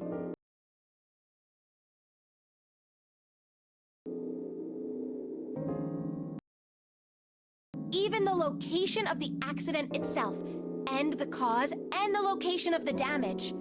And the damage report from the heart failure. Everything matches the Titanic almost exactly. It was almost as if he'd seen the whole thing happen. But this book was written 14 years before the Titanic sank. Ooh. Social security numbers of everyone on board. But that's not all. It wasn't just futility that predicted the sinking of the Titanic. There were two other similar stories written by a man named William Thomas Stead. And so instead, Both of them before the accident. One in 1886 and one in 1892. Stead wrote two stories that had striking similarities to the Titanic disaster. In one, two ships collided. Many of the passengers died because there weren't enough lifeboats. In the other, a ship collided with an iceberg and sank. I don't know. I mean, I'll give you that it seems a little weird, but I'm pretty sure it wasn't too uncommon for ships to hit icebergs back in the day, or even other ships. Right, I knew you'd say that. there's a planet ahead of us, Captain. What should we do? I don't care what planet you are going to, the planet. I don't care if a ship is made of metal. It's going to be fine. Okie dokie. But what if Stead had some sort of special powers? Special eyes. To be more specific, what if he had the ability to do automatic writing? So what's the point here, though? You will see. Here is a path with some chest hairs. Slams into iceberg. Yes. What? Automatic writing? Wait, are you talking about when someone's possessed by a spirit and then they write a bunch of stuff without knowing what they're writing? Yes. What do you mean, yes? That stuff's a load of bull. Okay, let's say, hypothetically, that automatic writing isn't a total load. These guys still couldn't have predicted the sinking of the Titanic. When this Stead dude wrote his thing, nobody had died on the Titanic yet. Mama didn't raise a whim. So if automatic writing is about being possessed by dead people, who the hell possessed him so he could write that stuff? God. Or actually Jesus, who pretended to be God, but actually it was Satan. That's not it. What's not it? Stead wasn't possessed by a spirit. He was doing the possessing. Oh. What are you smoking? Weed. William Thomas Stead was a passenger on the Titanic. He just wrote down what he saw with his own eyes 20 years before it happened. He decided it was probably best not to say nothing. What June was saying was insane and utterly absurd. If he tried to take what she was saying seriously, he would go mad. What she's having, I want some of, want some Zaza. Well... She ate cheese. She ate a whole wheel of cheese. You should also eat a whole wheel of cheese. Do you even have wheels of cheese? Damn, a whole wheel is missing. It's actually missing because we moved it away to find a bottle of oil behind it. Moldy cheese, black mold, the best kind of drug to smoke. Don't ask me where we put this wheel of cheese, but it's gone. Jumpy smiled uncomfortably. Well, why don't we talk about this some other time, okay? Huh? But... Her voice trailed off, and she glanced at the floor, troubled. Come on, let's get back to it. Jumpy tapped June gently on the shoulder and awkwardly reached around to pick up the knife from the box. And then stabbed her and slit his own knee. In his back pocket, obviously. She's also possessed by Stead. Yes, everybody's possessed by Stead. Because instead, we found a knife. There's nothing inside. And Mr. Coffee said, wet the knife. There's water in it. Plates. I cannot click on water. I have knife in hand. Doesn't work. Oh no. What shall I ever do? This is your time to shine. Combine it then. With what?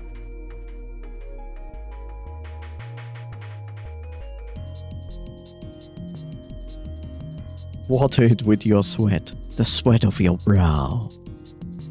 It is sweet, it is tasty, and you should sell it for $19.99 in a glass, something like that, on Amazon.com.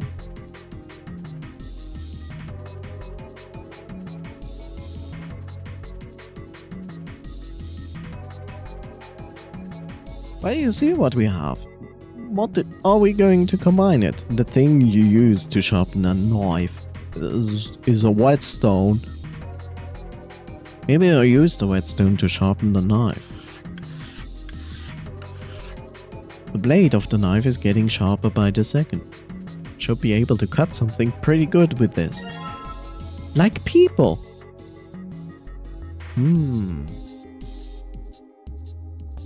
Kimchi made out of fingers.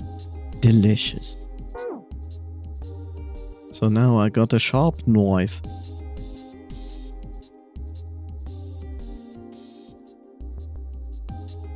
Stab, stab, stab, stab, stab. Damn, all that rust has been magically removed. Let me think. Yeah, that doesn't really happen. You would have to soak it into in a specific kind of mix. But then, after that, you can actually take a really old knife that is completely rusty like this knife. You can make all the rust go away when you soak it in a specific thing. Like, I think something with baking powder or something like that. But afterwards, you just sharpen it and it's as new. How the hell are you going to use a whetstone to remove that much rust from a knife? You don't. Well, time to cut some cheese, obviously. Okay, we're going to cut some cheese, obviously. Let me find that room. There's cheese on this shelf. Sweet.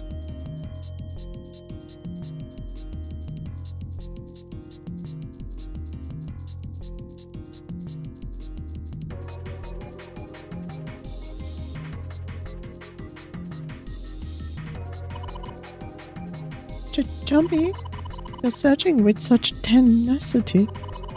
I don't think you have to search down there. Down there? Just want to be sure.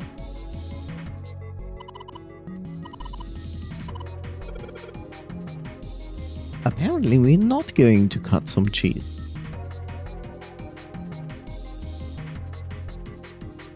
Are you disappointed, son? Can't bite the cheese. Negative stream review. Oh no. Negative Steam review. Yeah, basically the same thing. Yeah. Amazing. Amazing, amazing. Well, you could use it to shave yourself. On my way to rate a 200-word essay about why this game is slop. Sure, sounds good. Show me when you're done. I'm interested to read it.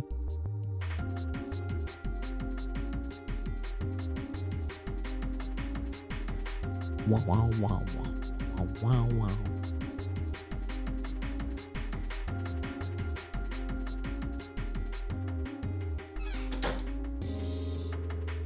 Welcome to the kitchen. And we have a knife. We just don't know what to do with it. Amazing.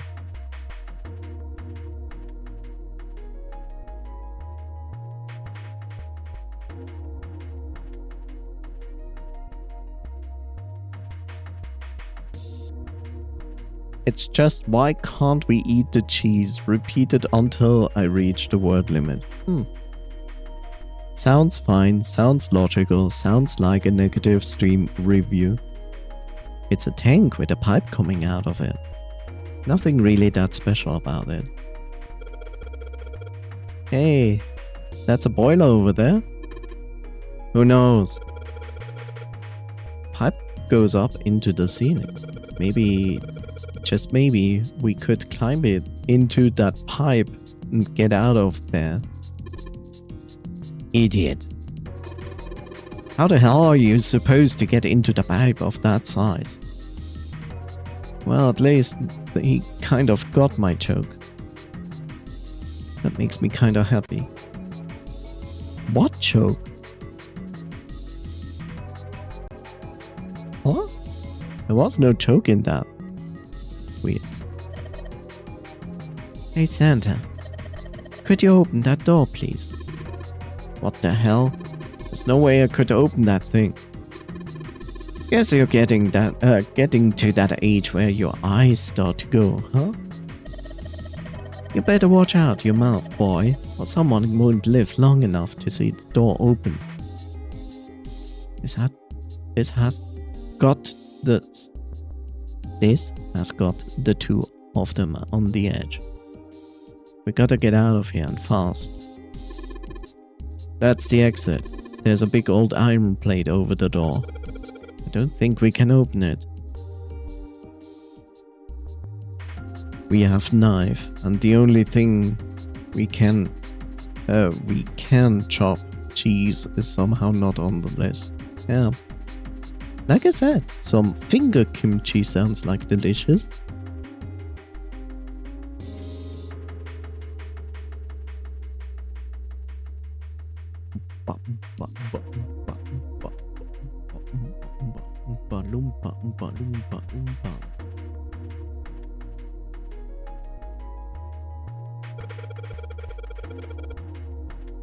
Did you see that action movie that came out last week? Nah, I heard it was critically panned. I don't know, it's pretty enjoyable with a little pot. I'm pretty sure Ebisu loves this joke. A frying pan and two kinds of pots.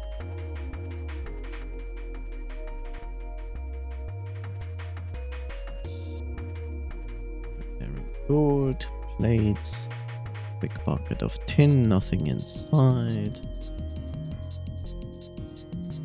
Ready to grill.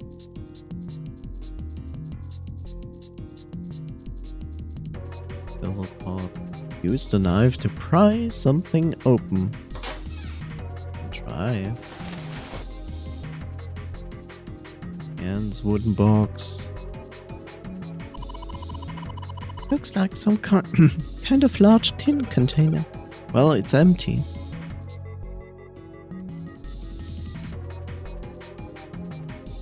Game, give me knife. I will use it then. Understandable. 1, 2, 3. There's 10 of them. You flip these over. They look like hats. The middle is super deep for a plate. They're soup plates. They are made that way so the soup doesn't spill. If we ever get out of here, you should treat yourself to a nice dinner. What makes you think a poor college student has the money to do something like that? I think there are 15 of these plates. I'm assuming they are for seafood. How the hell can you tell that? It just looked like any other plate from the 99-cent store. 99-cent store. Not the dollar store, the 99-cent store. If you ever take a lady out to dinner, you are going to embarrass yourself. I feel sorry for you, June. What? Why the hell are you bringing this up, June? Are you bringing up June? The lady doth protest too much, methinks. You are not terribly subtle. It's a bunch of little wavy ridges on this plate. Those plates are for serving meat. You really are ignorant, aren't you? Come on, it's not like I need to know this crap. Cheese. Yeah, we have cheese. Those are 9 plates, look pretty expensive. There are plates for appetizers. Remember, appetizers usually come on square plates. Weird. Okay, well, excuse me, princess.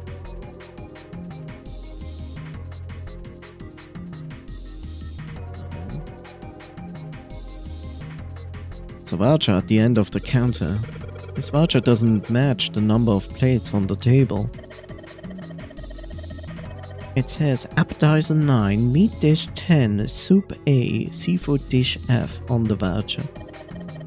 And the plates on the table are 9 appetizers, 16 meat, 10 soup, 15 seafood.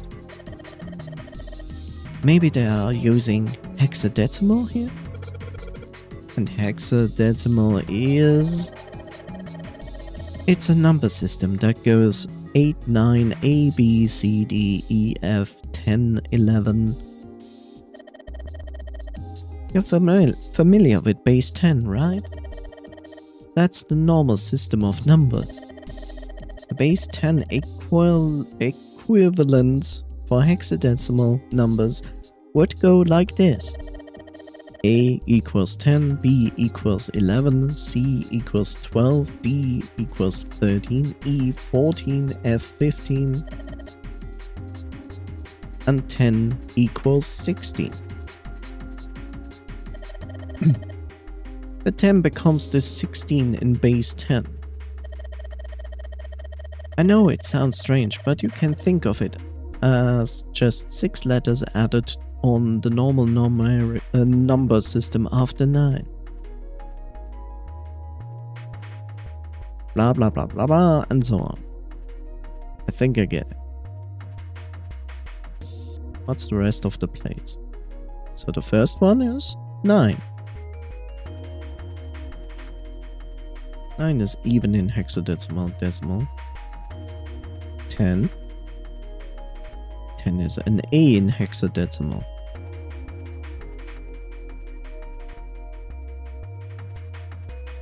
There are 15 of these seafood plates.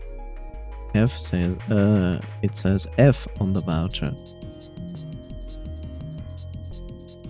There are 16 meat plates. 16 is written as 10 in hexadecimal. That is nuts.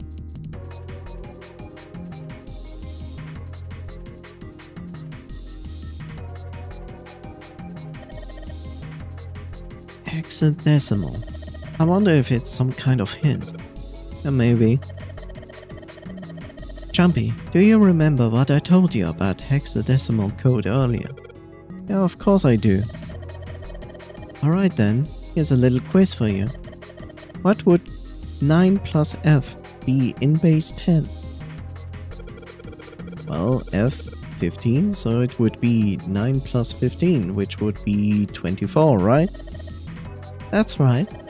Good job, you're a fast learner.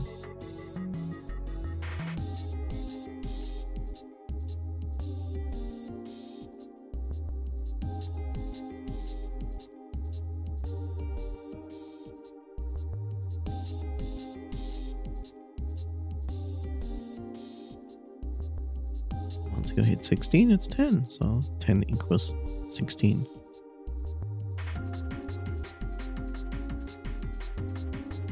Nine, 10, 15, 9, 10, 15, and 16.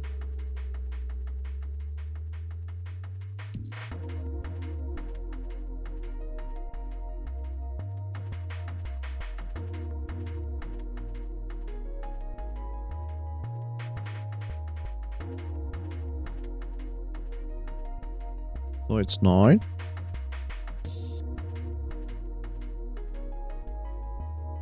A. 15, which is F. And 16, which is 10. Can we put these numbers into the oven? Yeah.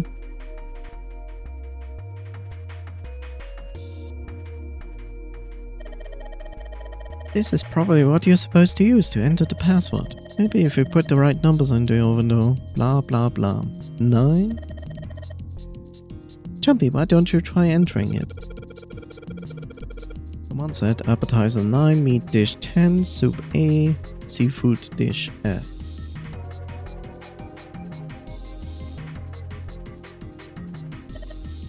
Yes, convert the the 10A and F to base 10. Well, it's worth a shot. No dice. Looks like there's too many numbers.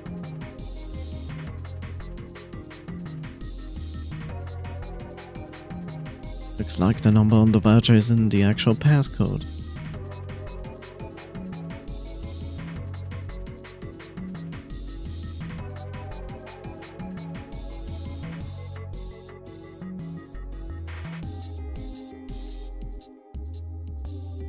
I like how it's not repeating what it says actually on the voucher.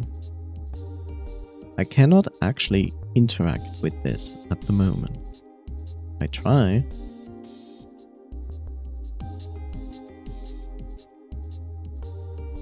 This is the display. You can click on the buttons, but it says looks like the number of the voucher isn't the actual passcode.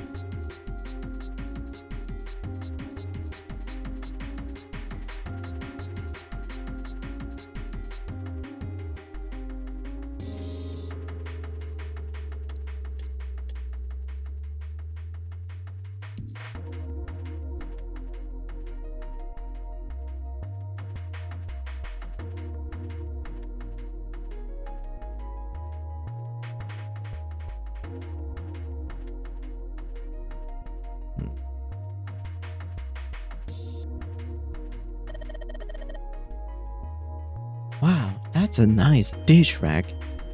Look at this, Shizu. It's a nice rack. I always wanted a rack like this, Shizu.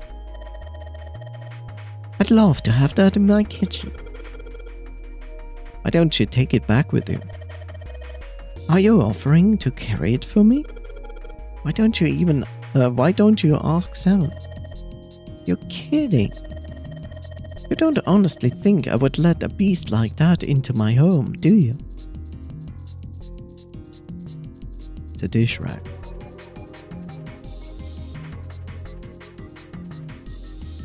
Nothing useful. Sink with water.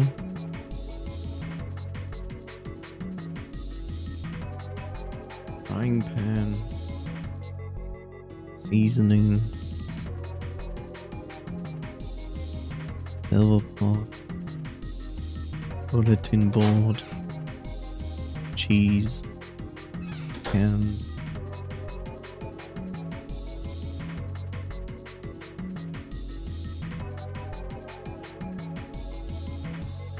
What about the plates that aren't in a pile? You mean these? Doesn't say anything useful, only that there are plates everywhere.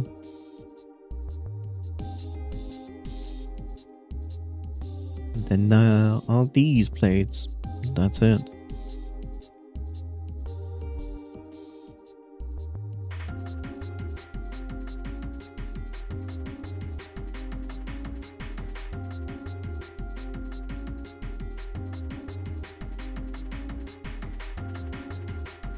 Wow, wow.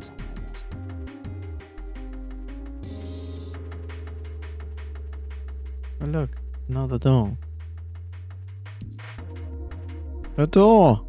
I've seen many doors in my life. I'm pretty sure this is a door. There's a bolt keeping us from opening it. Indeed. A door! This bolt is rusted in place. It won't budge. Of course! Maybe if I put some oil on it. Hey! Just a little bit of oil and... Come on! Come on, you little son of a... Beep! Come on, you little son of a dog!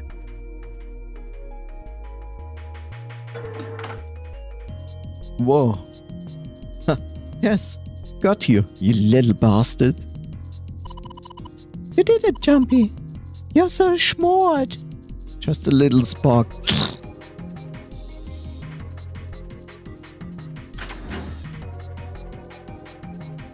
As Jumpy walked into the room, a blast of cold air washed over him.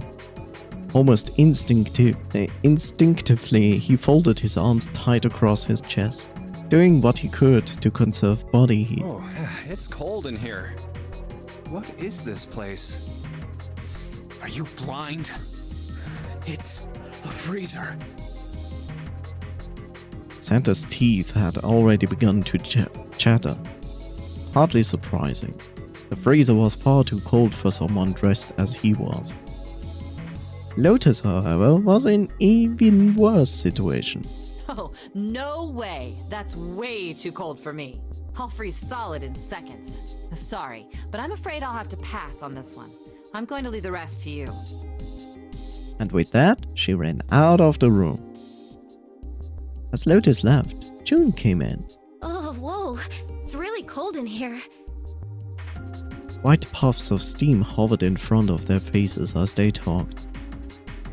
June had already started to shiver. Hey, you don't need to be in here. You had a fever just a little bit ago. You should stay outside. We got this. No, I'm fine. My fever's gone now. But Jumpy had scarcely opened his mouth. Huh? When the thunderous sound of metal upon metal rang out from behind them. In unison, they spun around to find that the door they had only recently come through was closed. Jumpy rushed to the door. no! Why did it suddenly close? Desperately, he grabbed a hold of the doorknob. Ah! It was cold beyond cold. Merely touching it was painful. The knob's frozen! But why? They quickly deducted that the pipe next to the door had ruptured. It looks like the pipe next to it broke, and... Water released by the rupture had hit the door and froze it instantly. Because it was minus 500 degrees inside. Santa shoved Jumpy aside and pounded against the door. Hey, Lotus! You're out there, right? Open the door! Open the door! Good thing we had a knife.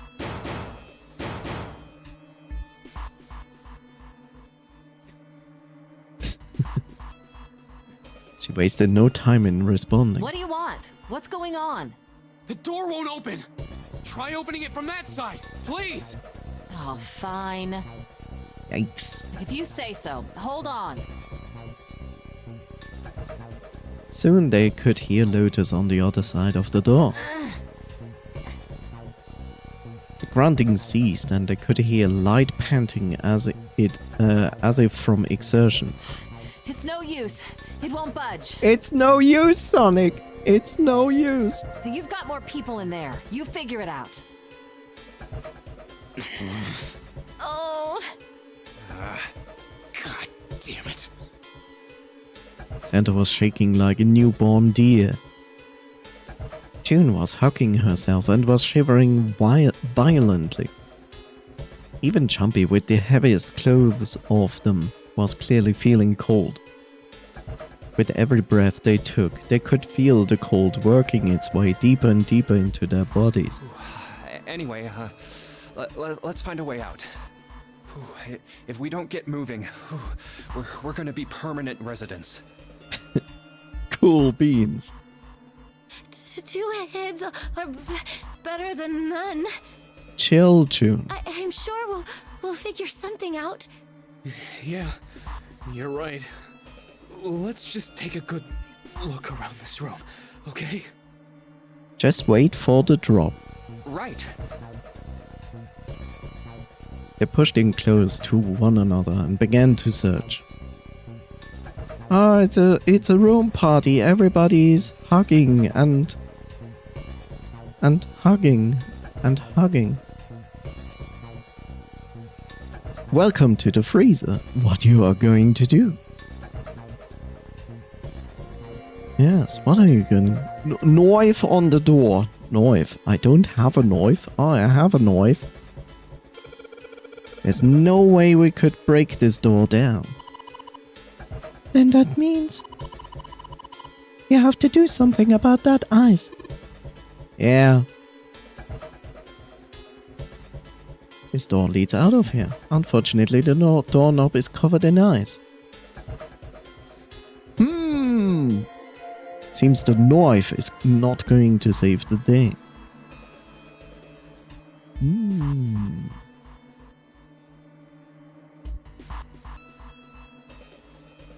I mean, I like your logic, Coffee. It makes absolutely perfect sense to try the knife on the door because, yeah. But no, it's not gonna work on this. What next? What are you going to do next in this wonderful world of ice and cold? You know, use the pointy end. The pointy end, yeah, I know, right? To pick at the ice, yeah, I would, but the programming is not allowing it. Which is a problem.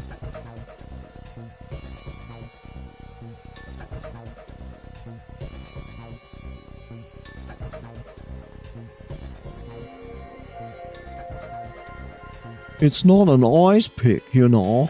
It's a knife.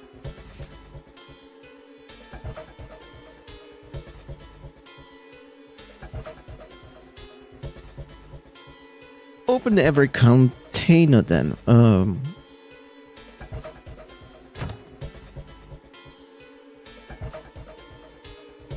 That's counted as a container. It's dry ice. Dry ice? Can't make that stuff. You can't make that stuff cause an explosion if you seal it in something that's airtight. Explode. Yeah, didn't you do that in school? You should never underestimate the power of expanding gas.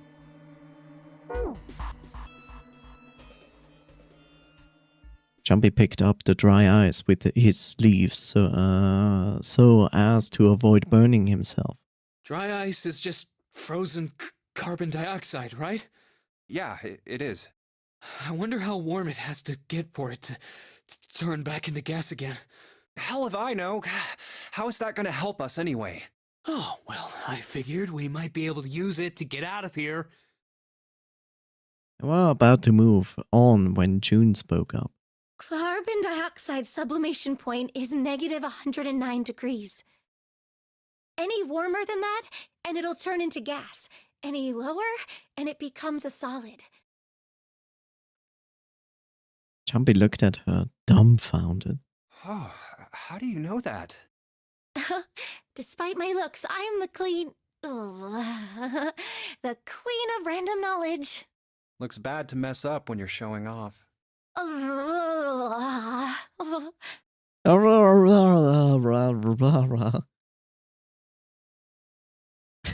So she's telling me to piss on it. Oh, you're so cold your mouth's going numb? Yes, that's right. You're just doing that on purpose, aren't you? June giggled and did her best to hide her guilt. At least she was still feeling good enough to joke around, Jumpy told himself. Come on, guys. Don't you think that's kind of weird? I wonder why it doesn't turn into a liquid first. Santa was now shivering at an astounding rate, but his curiosity seemed unaffected. What's that panel on the floor? I will find out as soon as I can.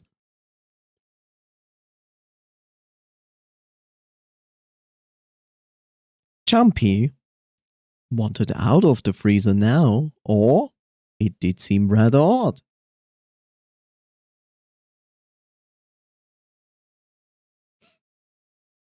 Actually, I'm going to make that choice for you. It is kind of weird. June answered. But it can turn into a liquid. Carbon dioxide turns to liquid if you put it under high enough pressure. But at 1 atmosphere, normal air pressure... It won't turn into a liquid, right? That's right. Instead of melting, it'll do what's called sublimating and change immediately from a solid state to a gaseous one. Out like normal people act. These are not normal people. See, that is weird. Water's a liquid between 32 degrees and 212 degrees. I mean, he has the point, like, see, that's weird. And I'm like, yeah, isn't it weird? We're standing here in the freezer and talk about this. So why isn't that the case for carbon dioxide? June replied with an answer that stunned them both. I see why Zero gave them 9 hours. Yes. There's a kind of ice that doesn't turn into liquid when it goes above 32 degrees. Hmm? Huh? I heard about it. Its melting point is 96 degrees. Ice with a melting point of 96 degrees? Because normal people would have gotten out in two. He's right, but why isn't he using Celsius? I don't know. I don't know. I have no idea what 96 degrees freedom units is in Celsius, but I can look it up. 35.55 Celsius, which is pretty hot. Considering that ice normally starts to melt at 0, actually a little bit over 0. You mean there's water that freezes at 96 degrees? Water that freezes at 35.55 degrees. Yeah, well, you could also look at it as ice that won't melt until it's 96 degrees. Water that freezes at 96 freedom units? Ice that won't melt until it's 96 freedom units?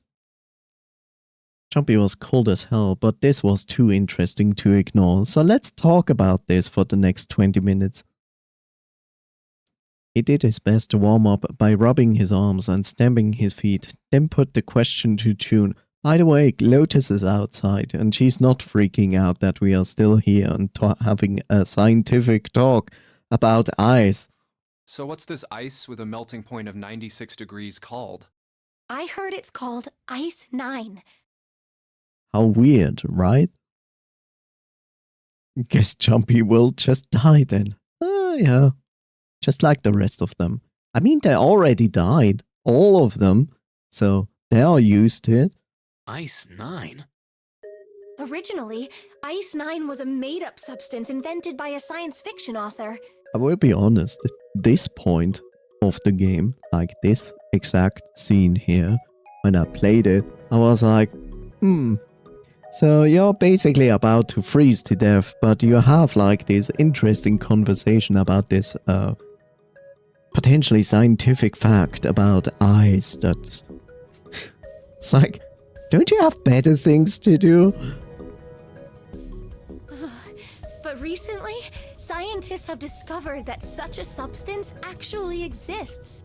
Wait, hold up. So is this thing called Ice 9, or is it water?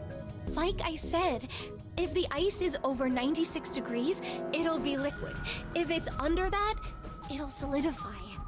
So you could think of it as a polymorph of H2O.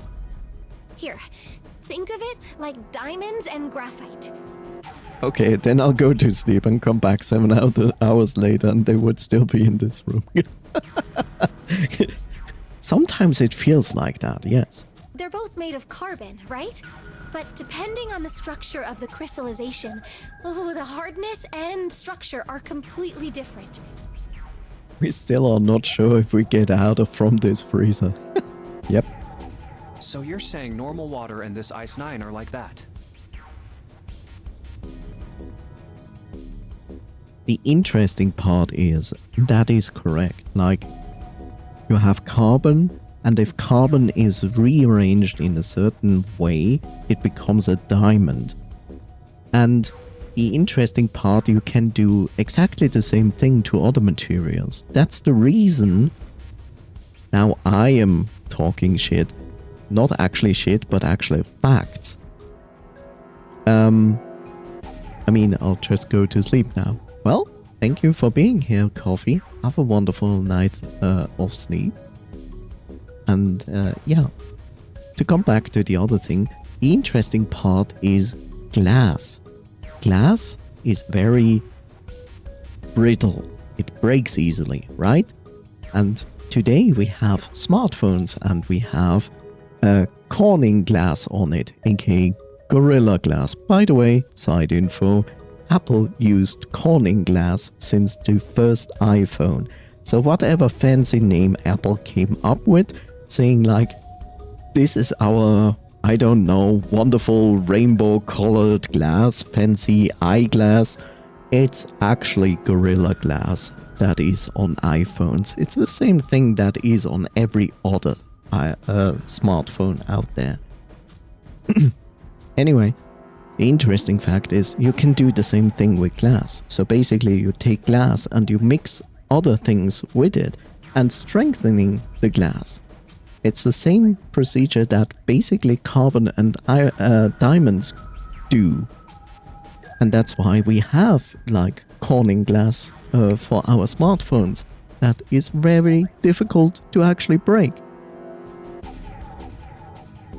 Anyway, Yup. she wasn't finished. Have you heard the story about the crystallization of glycerin? For 150 years after the discovery of glycerin, people cooled it, warmed it.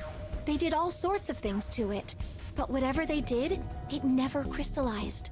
However, one day in 1920, some glycerin on its way to England by ship was discovered to have crystallized during the trip. Scientists around the world wanted to research this new crystallized form of glycerin and asked for seeds. Oh, a seed is a sample of the original crystallized substance. With a seed crystal, further crystallization of glycerin would be easy. However, something very strange happened. Not only did the glycerin encouraged by seed crystals begin to crystallize, even the samples nearby did, even though they were tightly sealed. And it didn't end there. After that day, it doesn't matter where in the world it is. All glycerin crystallizes naturally when cooled to less than 64 degrees. Which I don't know what means. Before that day, no matter how glycerin was cooled, it refused to crystallize. But once the crystallization had begun, it was almost like... how do I put it? It was almost like all the glycerin in the world was communicating. Communicating in some way that we can't sense. And now it's happening everywhere. Jumpy was honestly impressed, or was kind of annoyed. Yes, make a wonderful choice. Yes, you can make a choice here. Are you impressed, or are you annoyed about scientific facts? And maybe not scientific facts.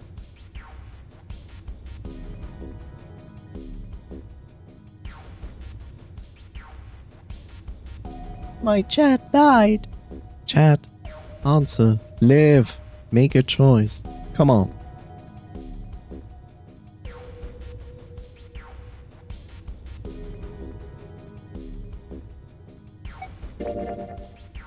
Was kind of annoyed.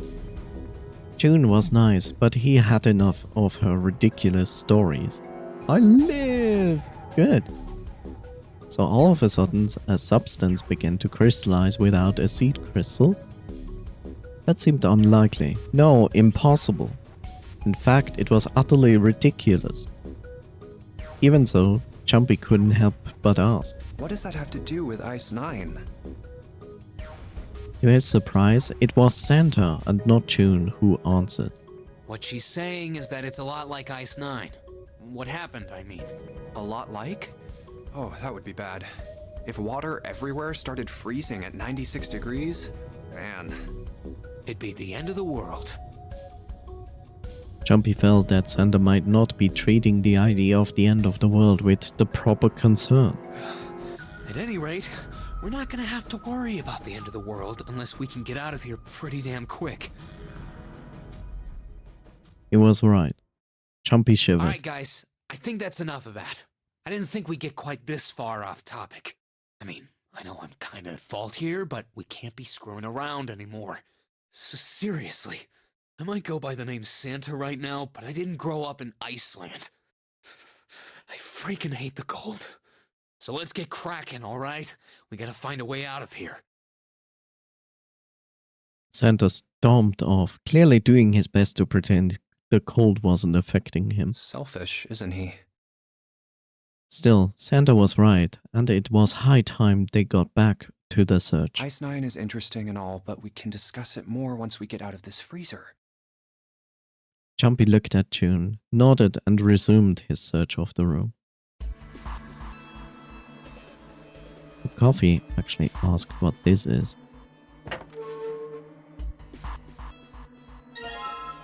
I found a rope. And I found a water bottle. Isn't anything else that looks useful? What next?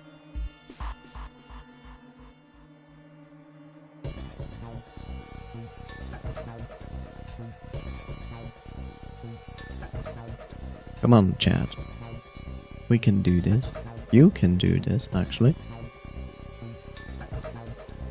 Believe in you as I believe in me, as the hearts of the cards believe in everyone.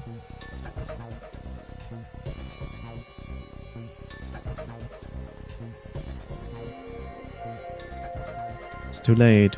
Chatted too long. Wine, robe and bottle.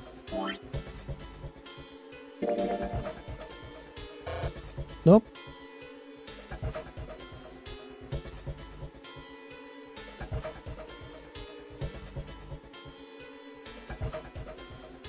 Never mind. Thought it was metallic.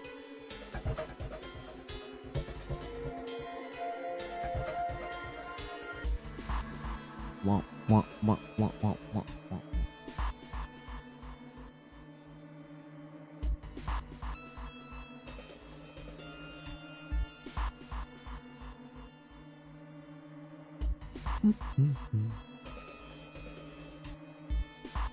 Yes? What next?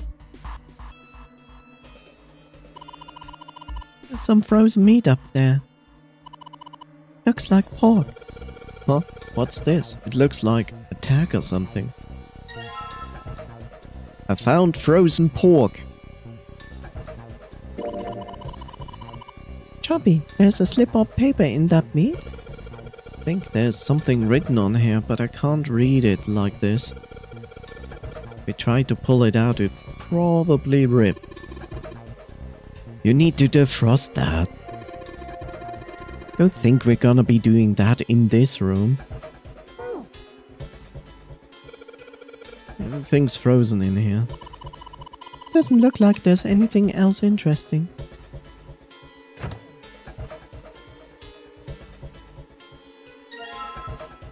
I found frozen chicken. It's really hot. It's frozen stiff. Just like my... Hey June, can you say that again? Say it again. It's really hot. God damn it, AI. Again. It's really hot. Thanks. Something's wrong, Junpei? Your face is bright red. Nothing, I'm fine.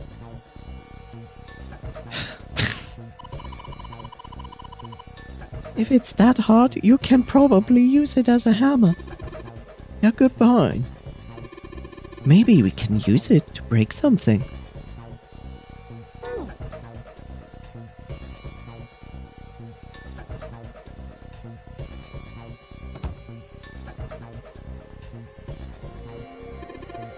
Hey, Chumpy. Didn't you find some dry ice earlier? Yeah? There's warm water coming out of that pipe.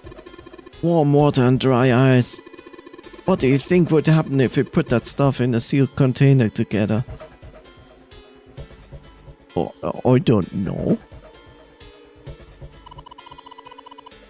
There's water dripping from this pipe. Looks like the pipe... Looks like when the pipe burst, the water hit the doorknob and it froze in place. This water actually seems almost warm. Is this pee?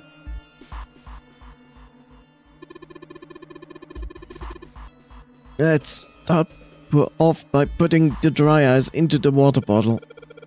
But the dry ice is too big. But you gotta figure out a way to make it smaller then, don't you, genius?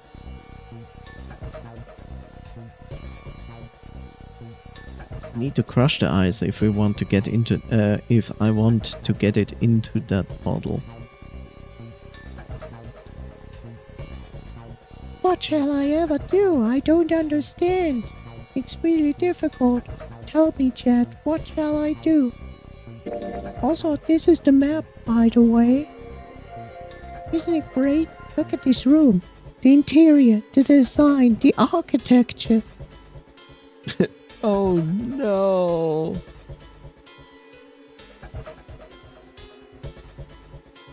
I mean, it's really good. It can, it's very clean, the room. I can, basically put people in here and then freeze them so they don't do all the blood splatters when I take them apart. What will we do? I don't know. Tell me. Make me smart. I wanna be a smart. I wanna be smart kitty. Give me brain cells. I need brain cells. I heard that they are good. They also taste like chicken, I think.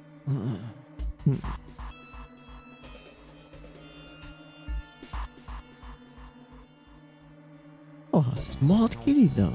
I know. But the world doesn't need to know that.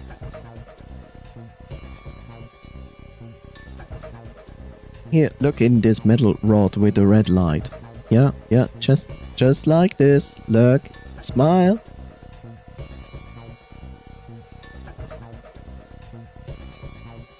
Slap the dry ice. Okay. Here we have dry ice. How do I slap dry ice?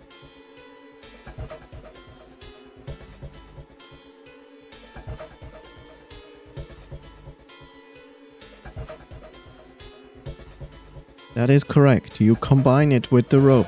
Oh, doesn't work like that.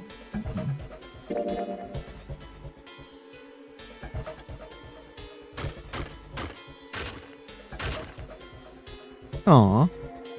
Alright, the dry ice is all in pieces now. I have crumbled dry ice.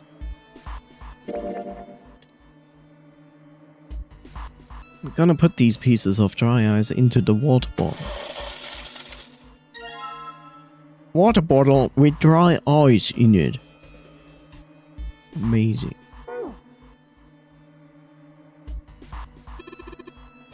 Not yet, Jumpy. We're not gonna get the result we want unless you can hook that bottle to the doorknob somehow. It's gotta explode right next to the eyes on the doorknob. Need to figure out a way to attach the bottle to the doorknob. How do I do? Eyes surrounding the doorknob. Oh my god. Can I combine this and this? Is this possible? And let's just tie the rope on here. Oh my god, look at this. Now I can never lose my water bottle with dry ice. Crazy.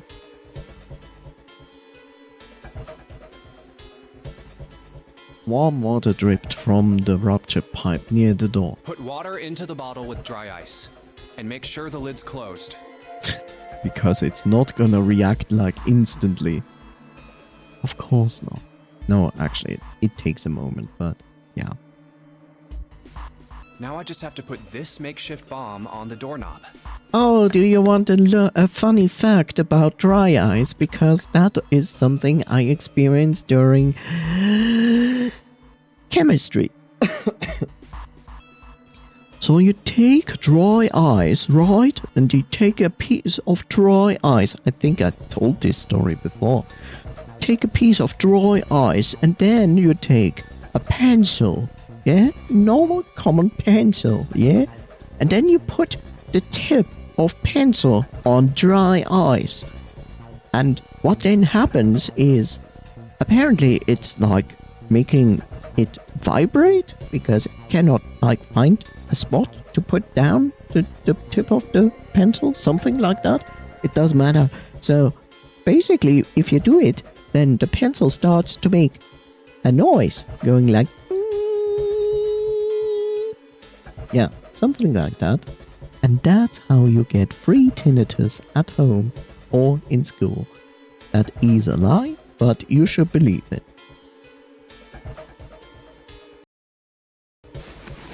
All right, that's set. So, what do we do now? We just need to give it a little, tap. The bottle's already about to pop. If we just throw a rock or something at it, it'll go off all on its own. A small rock. Huh. A small rock. All out of rocks. You know?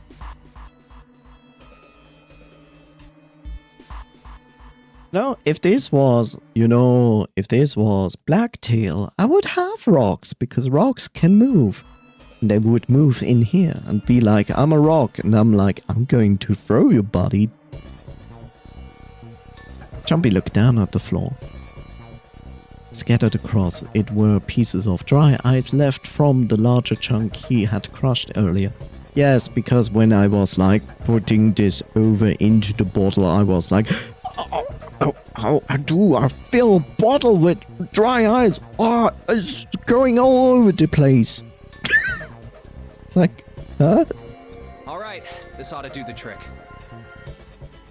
Strangely enough, apparently he can take this into his hand. Like, this is fine. It's also far easier to throw dry ice at a bottle instead of a frozen chicken wing.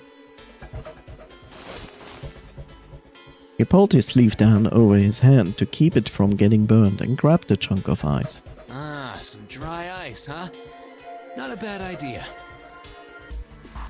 I would call it dumb. It was a pretty good size. About as big as a pool ball. All right, guys, stand back. Actually, we should probably hide somewhere. Sorry about that. Both Santa and June looked at him with new concern. Where exactly do you expect us to hide, genius? In the freezer, of course. There isn't really anywhere big enough. We all go in here. It's perfect. Yeah, there is. Look, right here. We can hide in there. Jumpy pulled open the door on the small cellar. Come on, get inside, quick. Santa and June nodded and jumped down into the hole. Hi, Bob. I just did that, Bob. Thank you. Jumpy quickly followed. In his hand, he could feel the chill from the frozen carbon dioxide even through his sleeve. He tightened his grip and took aim and prepared to throw. All right, here I go. 3, 4, 5. You're counting the wrong way. Oh, oops. That is a really sad excuse for a joke, man. Sorry, dude. All right, for real this time. You guys ready? Yes, whenever you're ready. Just throw the damn thing. All right, here I go. 3, 2, 1. Aw, Jumpy, you didn't learn the military way. You must say at the end that you throw ice, so people know what you're throwing. Jumpy threw the chunk of dry ice as hard as he could. With the same motion, he ducked down into the cellar with Santa and June just as... Kaplooey!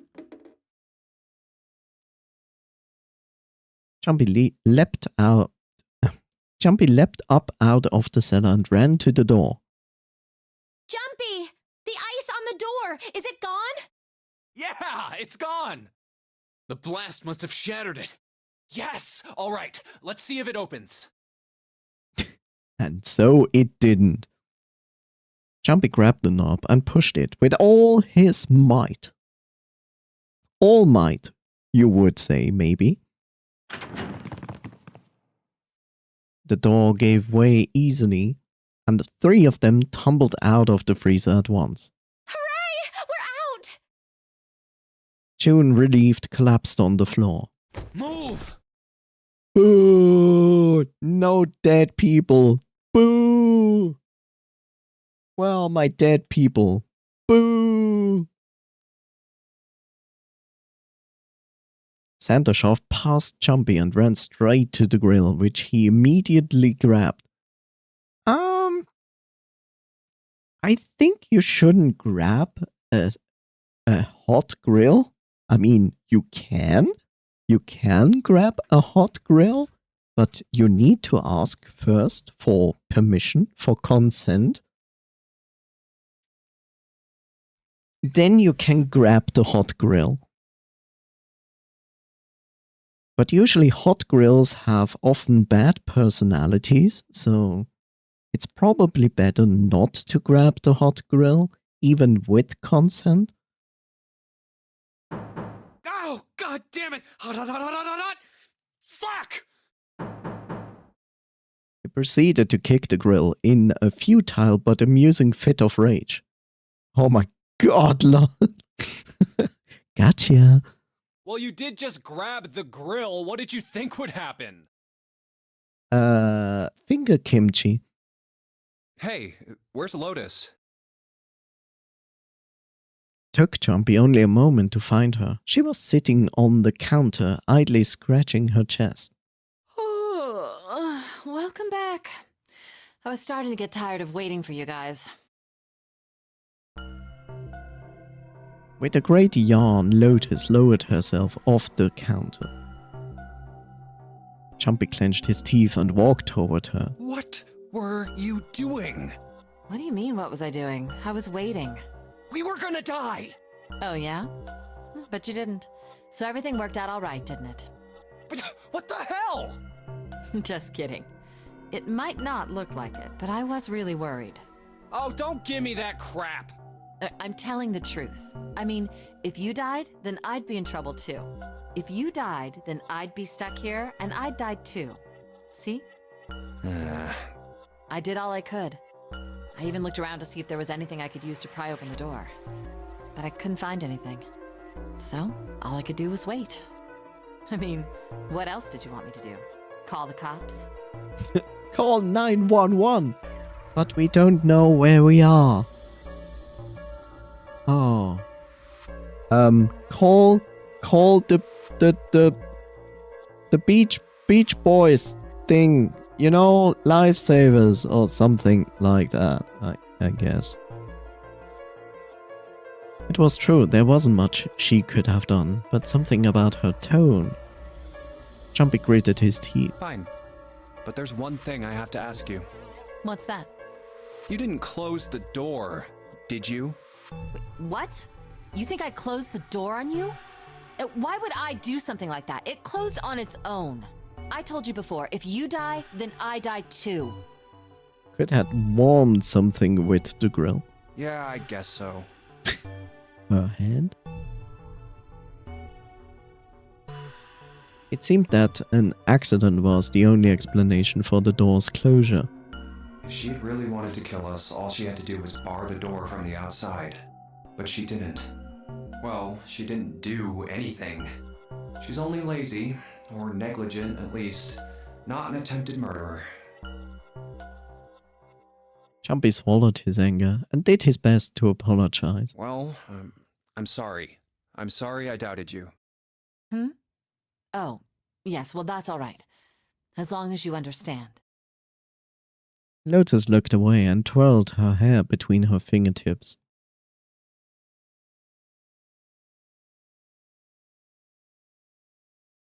I know what you mean, Noise, but basically there is nothing she could have warmed up.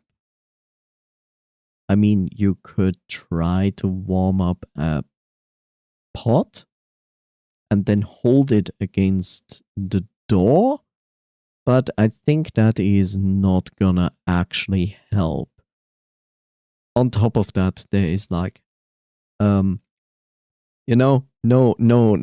mittens, no kitchen mittens that you could actually hold a very hot pot with it in this kitchen. His vengeance against the grill complete, Santa swaggered back to Chumpy and Lotus. Hey, no more screwing around, you two. Break time's over. Especially for you, lady. You've just been sitting on that fat ass of yours while we were freezing to death. How rude! I was plenty busy. Notice she is not saying anything against the mention that her ass is fat. Yeah. How about you put all that energy into something besides bitching? Let's go. Oh yes. People are so nice to each other.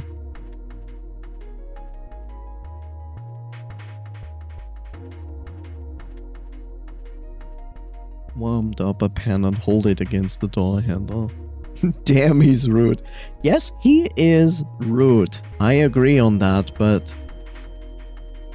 Look, he's rude. I agree, and usually I wouldn't say that I would like people like that, but on the other hand, he's also pretty honest. He just speaks his mind. Of course, I would prefer he would think first before he spoke, but on the other hand, he's kind of amusing doing that.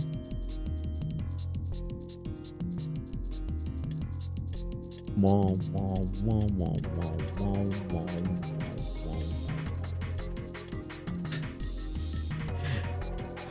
fuck!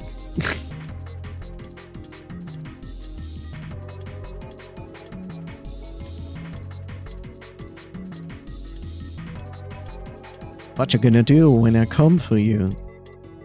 Yeah, what are you going to? Can still do things here in this room, because we cannot leave.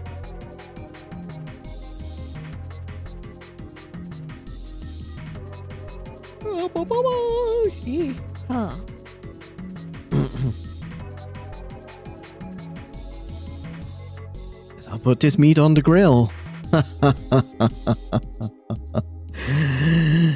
That's a sexist joke. Hey, what are you doing? What are you going to do if the paper burns? Come on, it will be fine. I mean, it's not like it's gonna burn right away, right? Just got to keep an eye on it, and the paper will be fine. Well, they can argue all they want. I'm gonna keep an eye on this pork. Cool, looks like it's about time. And eat the pork. Gonna try taking the paper out. Jumpy, be careful. Sweet, of her to care, but I know what I'm... Ouch! See? Told you. Hey, what the hell are you doing? Hurry up and take the paper out. It's not coming out. This thing's frozen stiff. I can't get it out. So we are going to have to cut the meat. Looks like that way. Looks like we have to go to cut the meat to get a piece of paper. Hey Jumpy, I thought you had something you could cut the meat with. Didn't you? Don't cut the meat. Stroke it. Alright, now that I've sharpened the knife, yes, I cut the pork. Which is weird, considering that we put like a frozen pork on a hot grill, and like the inside is still like frozen, the outside is not. But we have a knife and can cut through it? It's kind of strange. Awesome, Jumpy. Now we can cut the paper. Cut out the paper. Okay, so we have a paper that says C10F.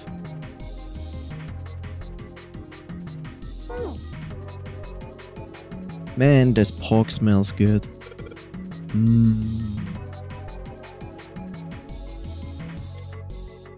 Apparently it removed the rest of my inventory.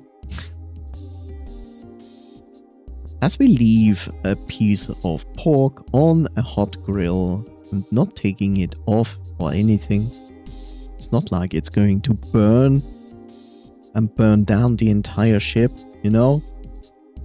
Metal is starting to burn at 974 freedom units.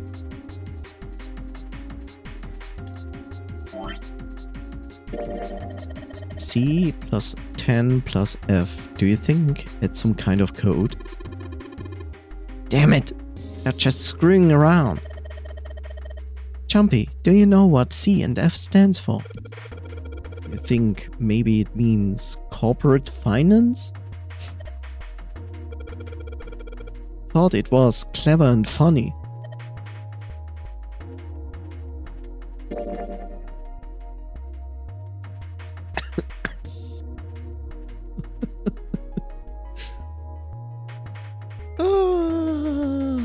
A, B, C, D, E, F, A, B, C, 12, 10, 15.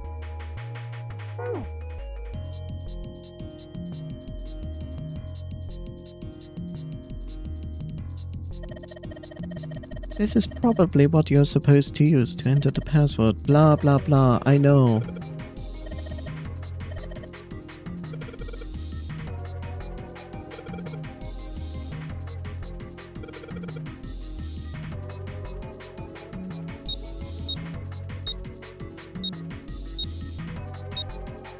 Oh, it only takes 3 inputs. Okay. Wait. God. A, B, C.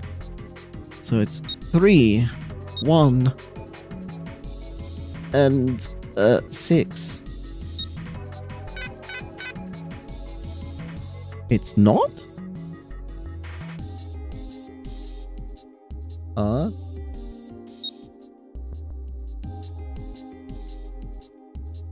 Why it's not that?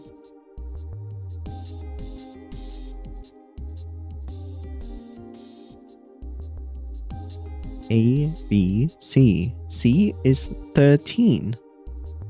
Oh. A, B, C. It's 13. That's 4, 1, and 6. What? So it's 9, and then A, B, C. It's 12. Since I cannot enter 12, I need to use 3. 10 is 1.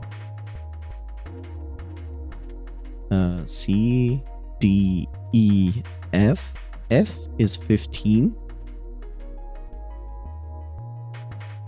Oh, a sum. Okay. A, B, C. So it's 12, 22, 22, 27, 37. No. Because it needs 3 numbers.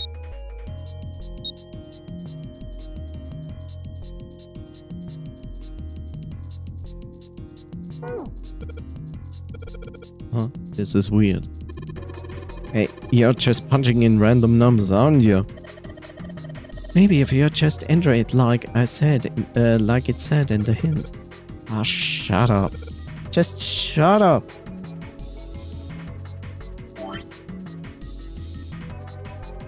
I mean... Oh, 10. 10 is not 10. Okay, so it's 3. Shut up. Shut up. So it's 3. 10 is not 10. 10 is 16. 16 is 7. And then 15 is 6. It's gonna be wrong again, isn't it?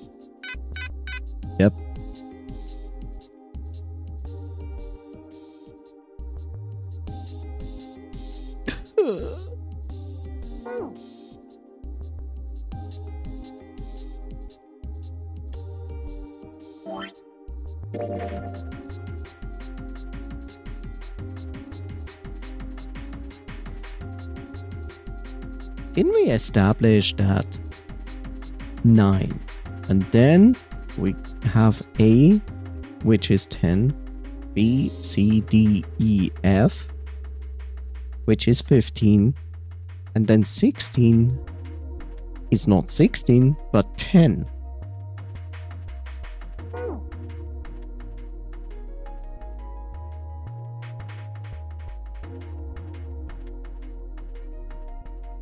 So C is 12, but 10 is 16. Oh. So it's 28, 33, 44. But that gives us only 2 numbers.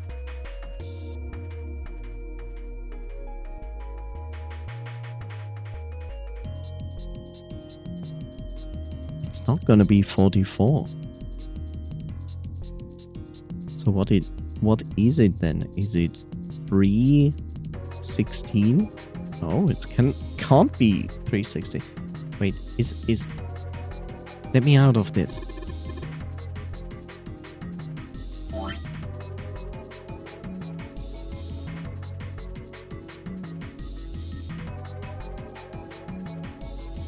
It wants 3 numbers. But that would be 376. 376. And it wasn't 376. I'm confused.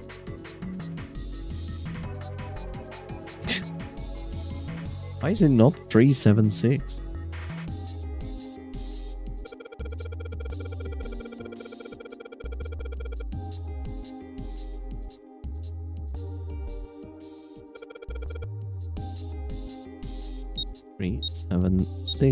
But it's not that. Why is it not that?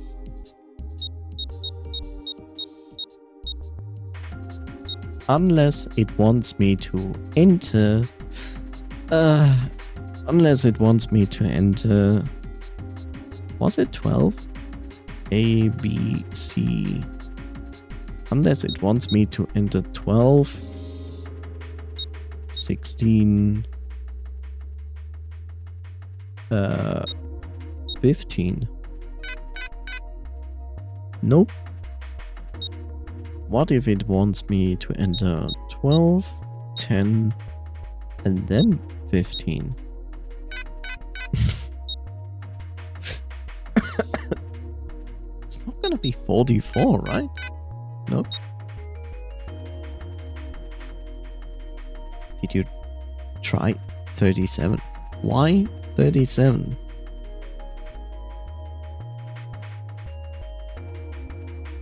$25? 15. Ah, I see why. Nope. The thing is, 10 is 16. So it's actually 12 plus 16 plus 15. What about one number by one? I just did that. Your solution would be this, which is wrong. If I did the other solution, it would be 12, 16, 15, which brings us to the exact same number. And if we calculate 12 plus 16 is 28, 28 plus 15 is 43?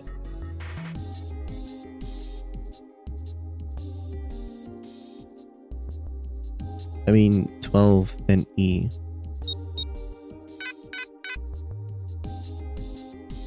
Ah.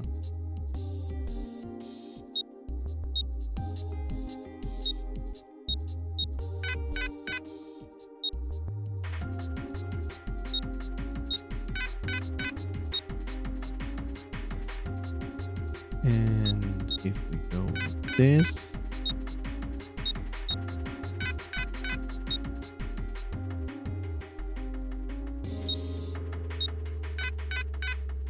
Nope.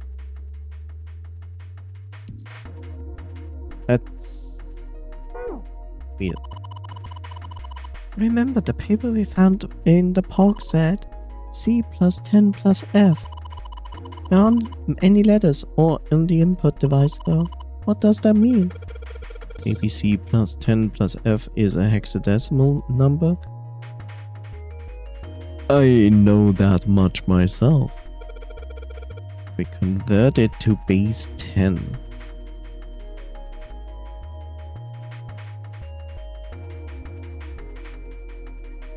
Yeah, but it's not going to work. That's the weird part. It's not going to work. What if it is 3?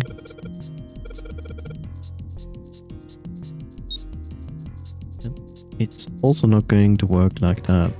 3, 7. Because we need 3 numbers.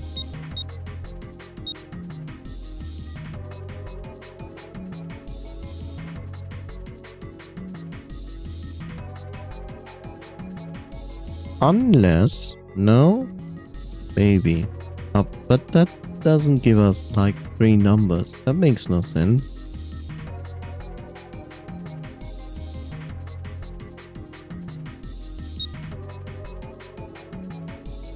16 is 7. And 15 is 6.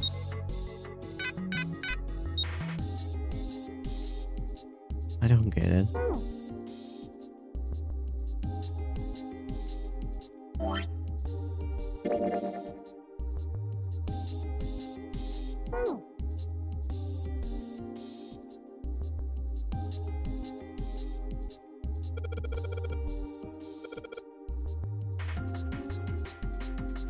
It's interesting.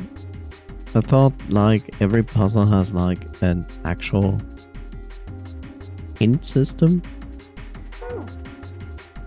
Or was that in the files?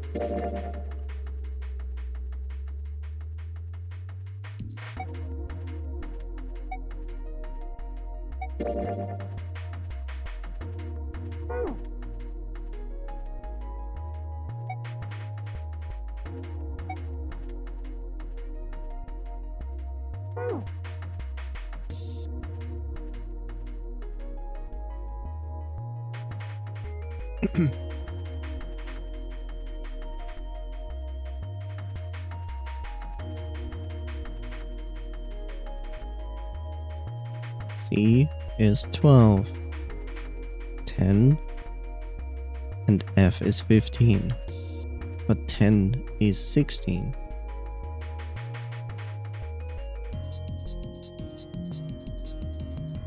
$18, 28, 33, 43. 43 can't be right because it's 2 numbers and I need 3. So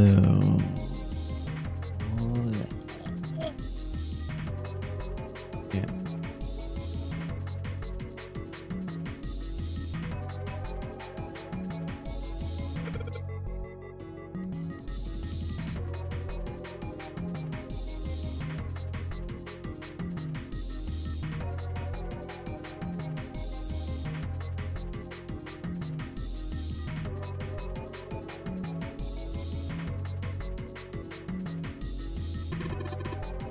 Card reader. Since the light's red, I figured it's probably still locked. Keycard for it gotta be around somewhere here. Just gotta find it. Damn it, didn't work. Doesn't matter how many times you try it. This door isn't going to open until we solved all the puzzles in this room. I'm sure this is all a part of Zero's plan. Just can't imagine what his motives could be. Card reader. Light is red. Door is locked.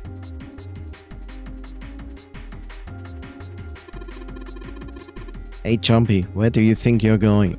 Oh, I was just thinking I would check and see if we missed anything in the freezer. Why would we have missed anything? We searched the whole damn place. We put our lives on the line, man. Yeah, I guess you're right. I don't need to go back in there. Bleh. Did you try 43? Well, I did.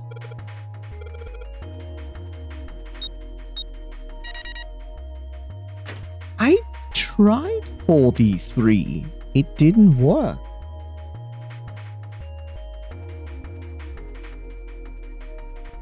I'm pretty sure I tried. Okay, whatever. Sounds like metal is falling. Well, I guess that went well. Yeah, the door opened. Good job, Jumpy. Good job, very nice. We found the Saturn keycard. It must be before putting stuff in the oven.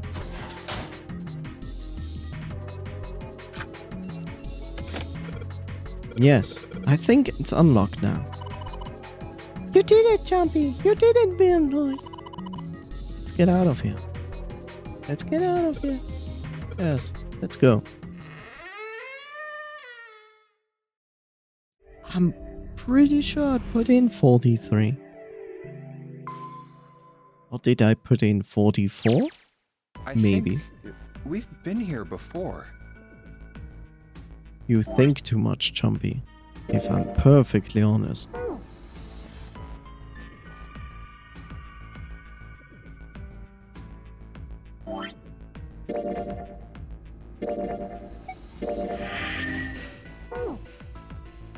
A metal gate stretched from wall to wall. Beyond it were 2 elevators and the entrance to the kitchen. The elevators are over there, so that means... We went into the kitchen through that door and came out on this side. That means the map was right. Looks like. Then let's use it to plan our next move. Next move? Yeah, we need to decide where to go from here, don't we? He's right. Let's get started. From the looks of it, there are 4 possible routes. Let's just keep it simple and call them A, B, C, and D. First, A and B. They both seem to connect to a room that looks L-shaped. Yeah, there were 2 doors. But they were both locked. We couldn't open them. Now, Route C. This goes all the way to the main staircase. That means it's door 5, one of the numbered doors. Then do you think we would meet up with the other 4 after this hallway? No, I don't think we will. Why not? Look, there by the stairs. See how the gate is opened? When we went into the kitchen, it was closed. But it's open now. What do you think that means? They opened it. Most likely. And if we take Route C, we're going backwards. That would be pointless. Then that means... All 4 looked at the map. They all looked at the staircase. Its lazy curve leading down deeper into the ship. Route D then. D it is. Yup, Route D. Many Ds. Then we're set. They jogged down the stairs until they reached the C deck. Everything looks okay here. Let's check the next deck just to be sure. Yeah, just like I thought. D-deck is totally underwater. Just like the bottom of the central staircase. The water gazed back at them, its smooth surface like a great mirror. At least the water level hasn't really changed. Small comfort. May as well head back to C deck. What else is here? There are 2 elevators over there at the top of the stairs, just like the floor above. Hold on. These are kind of different. See? There's a card reader on the side. Another strange mark. Hey, look! It's Lotus's symbol. Huh? See? It's the woman symbol with horns on it. That seems like... Oh, ouch, ouch, ouch, ouch, ouch, ouch! He deserved that. Lotus had taken hold of Chumpy's hair. She began to shake him violently and thought he heard a low growl coming from her throat. What was that about the mark again? Nothing. Such violence. Chumpy began to wonder if she was not the devil itself. With an uncomfortable smile, June spoke up. This is a Mercury symbol. The horns symbolize the wings on Hermes' staff. Hermes, herpes, whatever. If we can't get this thing to work, these elevators aren't going anywhere. In other words, we need a key card with the Mercury symbol on it. Probably. I guess we can't get on then. Let's just disregard the elevators for now. How about this hallway on the left? Whoa, there's so many doors. I wasn't sure how many are, but certainly enough to be discouraging. Damn it. If we try and search all these, the sun's gonna go down before we've done half of them. I think the sun already set. I have a feeling this ship is the only thing that's going to be going down anytime soon. That's even worse. Well, we can come back to this hallway later. You know, now that I think about it and I listened more closely to Santa's voice, I wonder if this is actually the voice actor.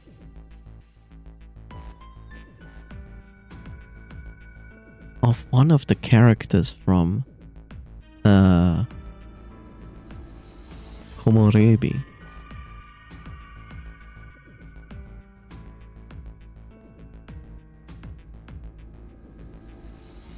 It's not Tyler.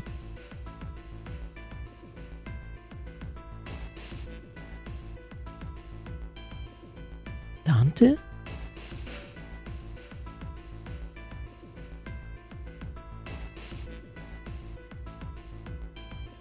Could be Dante, actually. I wonder. I wonder. I have to look this up. I'm really curious now. Let's check the hallway on the other side, shall we? Time to head back to the stairs. To the right was a small hallway. And now the right hallway. Quickly, they headed into it. It was approximately the same size as an alcove in front of the stairs. The hallway led toward the stern, and at its end was set a double doors. There are doors here too. Well, I guess it's just 4 this time. Let's open them. All right, let's start with this one. Jumpy nodded and grabbed the one closest to him. Gave it a small tug and felt it move. It isn't locked. I'm going to open it. Thrilled to have found an unlocked door, he threw it open.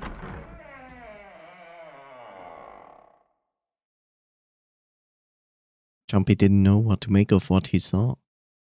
What?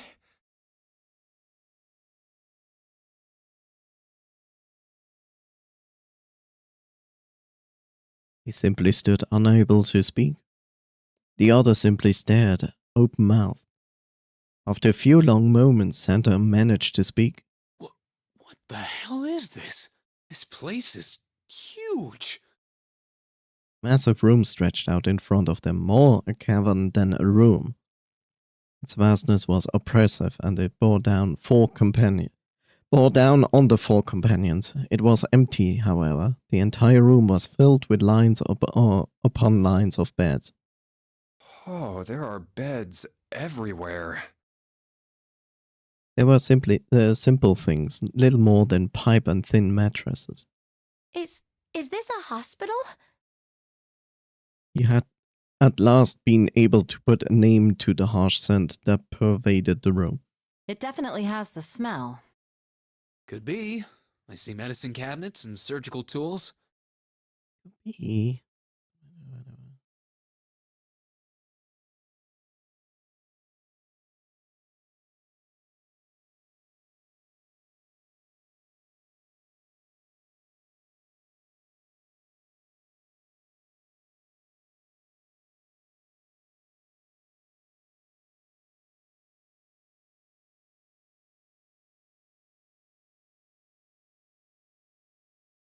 Hey, look there. The 4 doors at the end.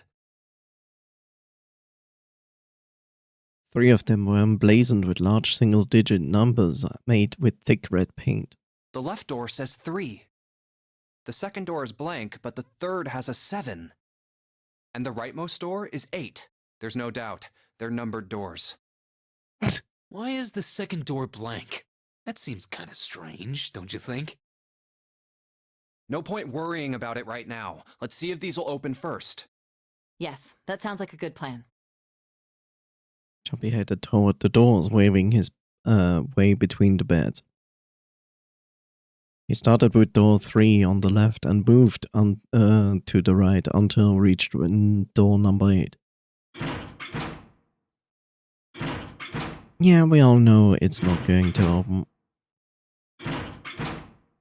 Oh, it's no use. It's no use, Sonic. Well, of course. If it was that easy to open these doors, what would be the point of the notary game? We have to activate the red, or the numbered doors won't...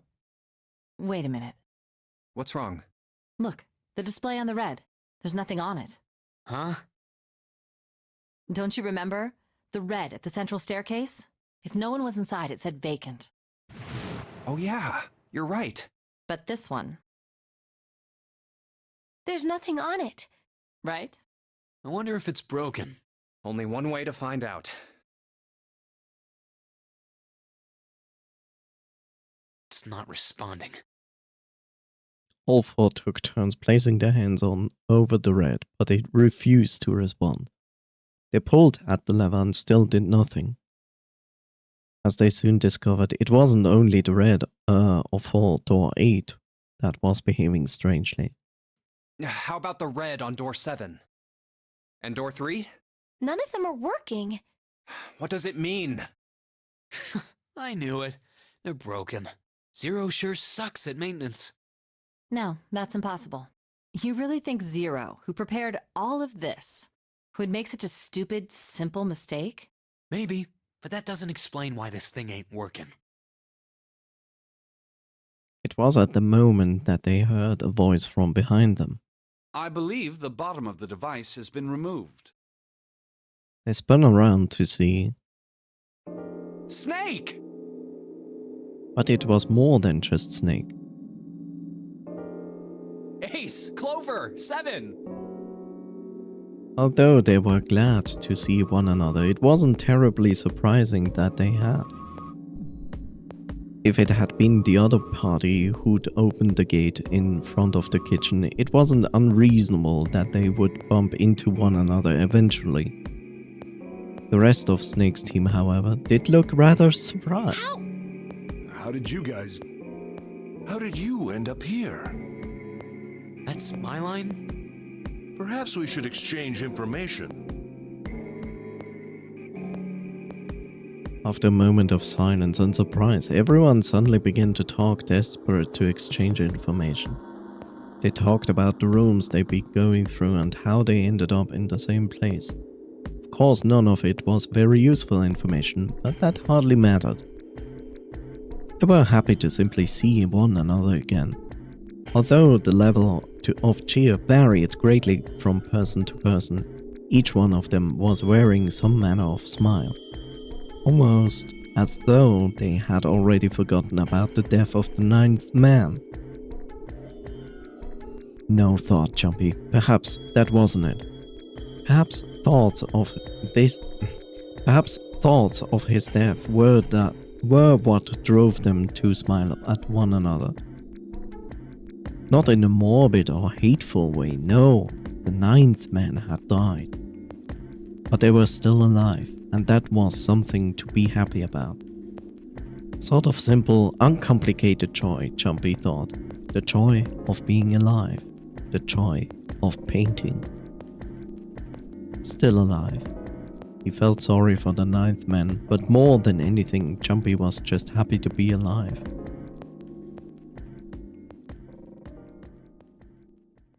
There you have it. Our half of the story. Indeed. Welcome back.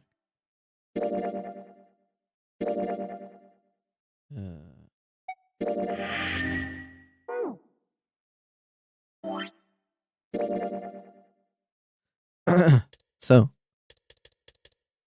As we can see, we have chosen now the left route. We are basically here, but we can already jump forward. I think. Yeah.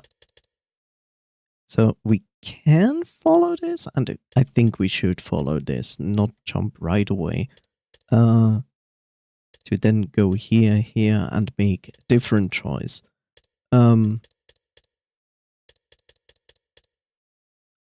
Make here a choice, and then basically go through the choice which either gonna be left or right. And then when we come either here or here, it actually doesn't matter. Then we can actually go back, do the other choice first, and then we can decide from here on if we want to go the left or the middle route. So yeah. But we're gonna do that another time. So basically you didn't miss much of web noise. We basically went through the same room and things and found ourselves here in the hospital room again, where we also noticed that the reds had been deactivated and met again with the other group. We didn't obtain any new information. We didn't see or hear from the other playthrough. So the only thing we are going to change now soon is basically like the choice. So basically we have some talk here to do and blah running around, and then we gonna go and make a choice here, and we gonna either go in one of the two doors we didn't go before. And like I said, we go through that one door or that one, and then go back and do the other one. So we have fulfilled like everything up here. And then we are basically more concerned about this part. So yeah. For next time,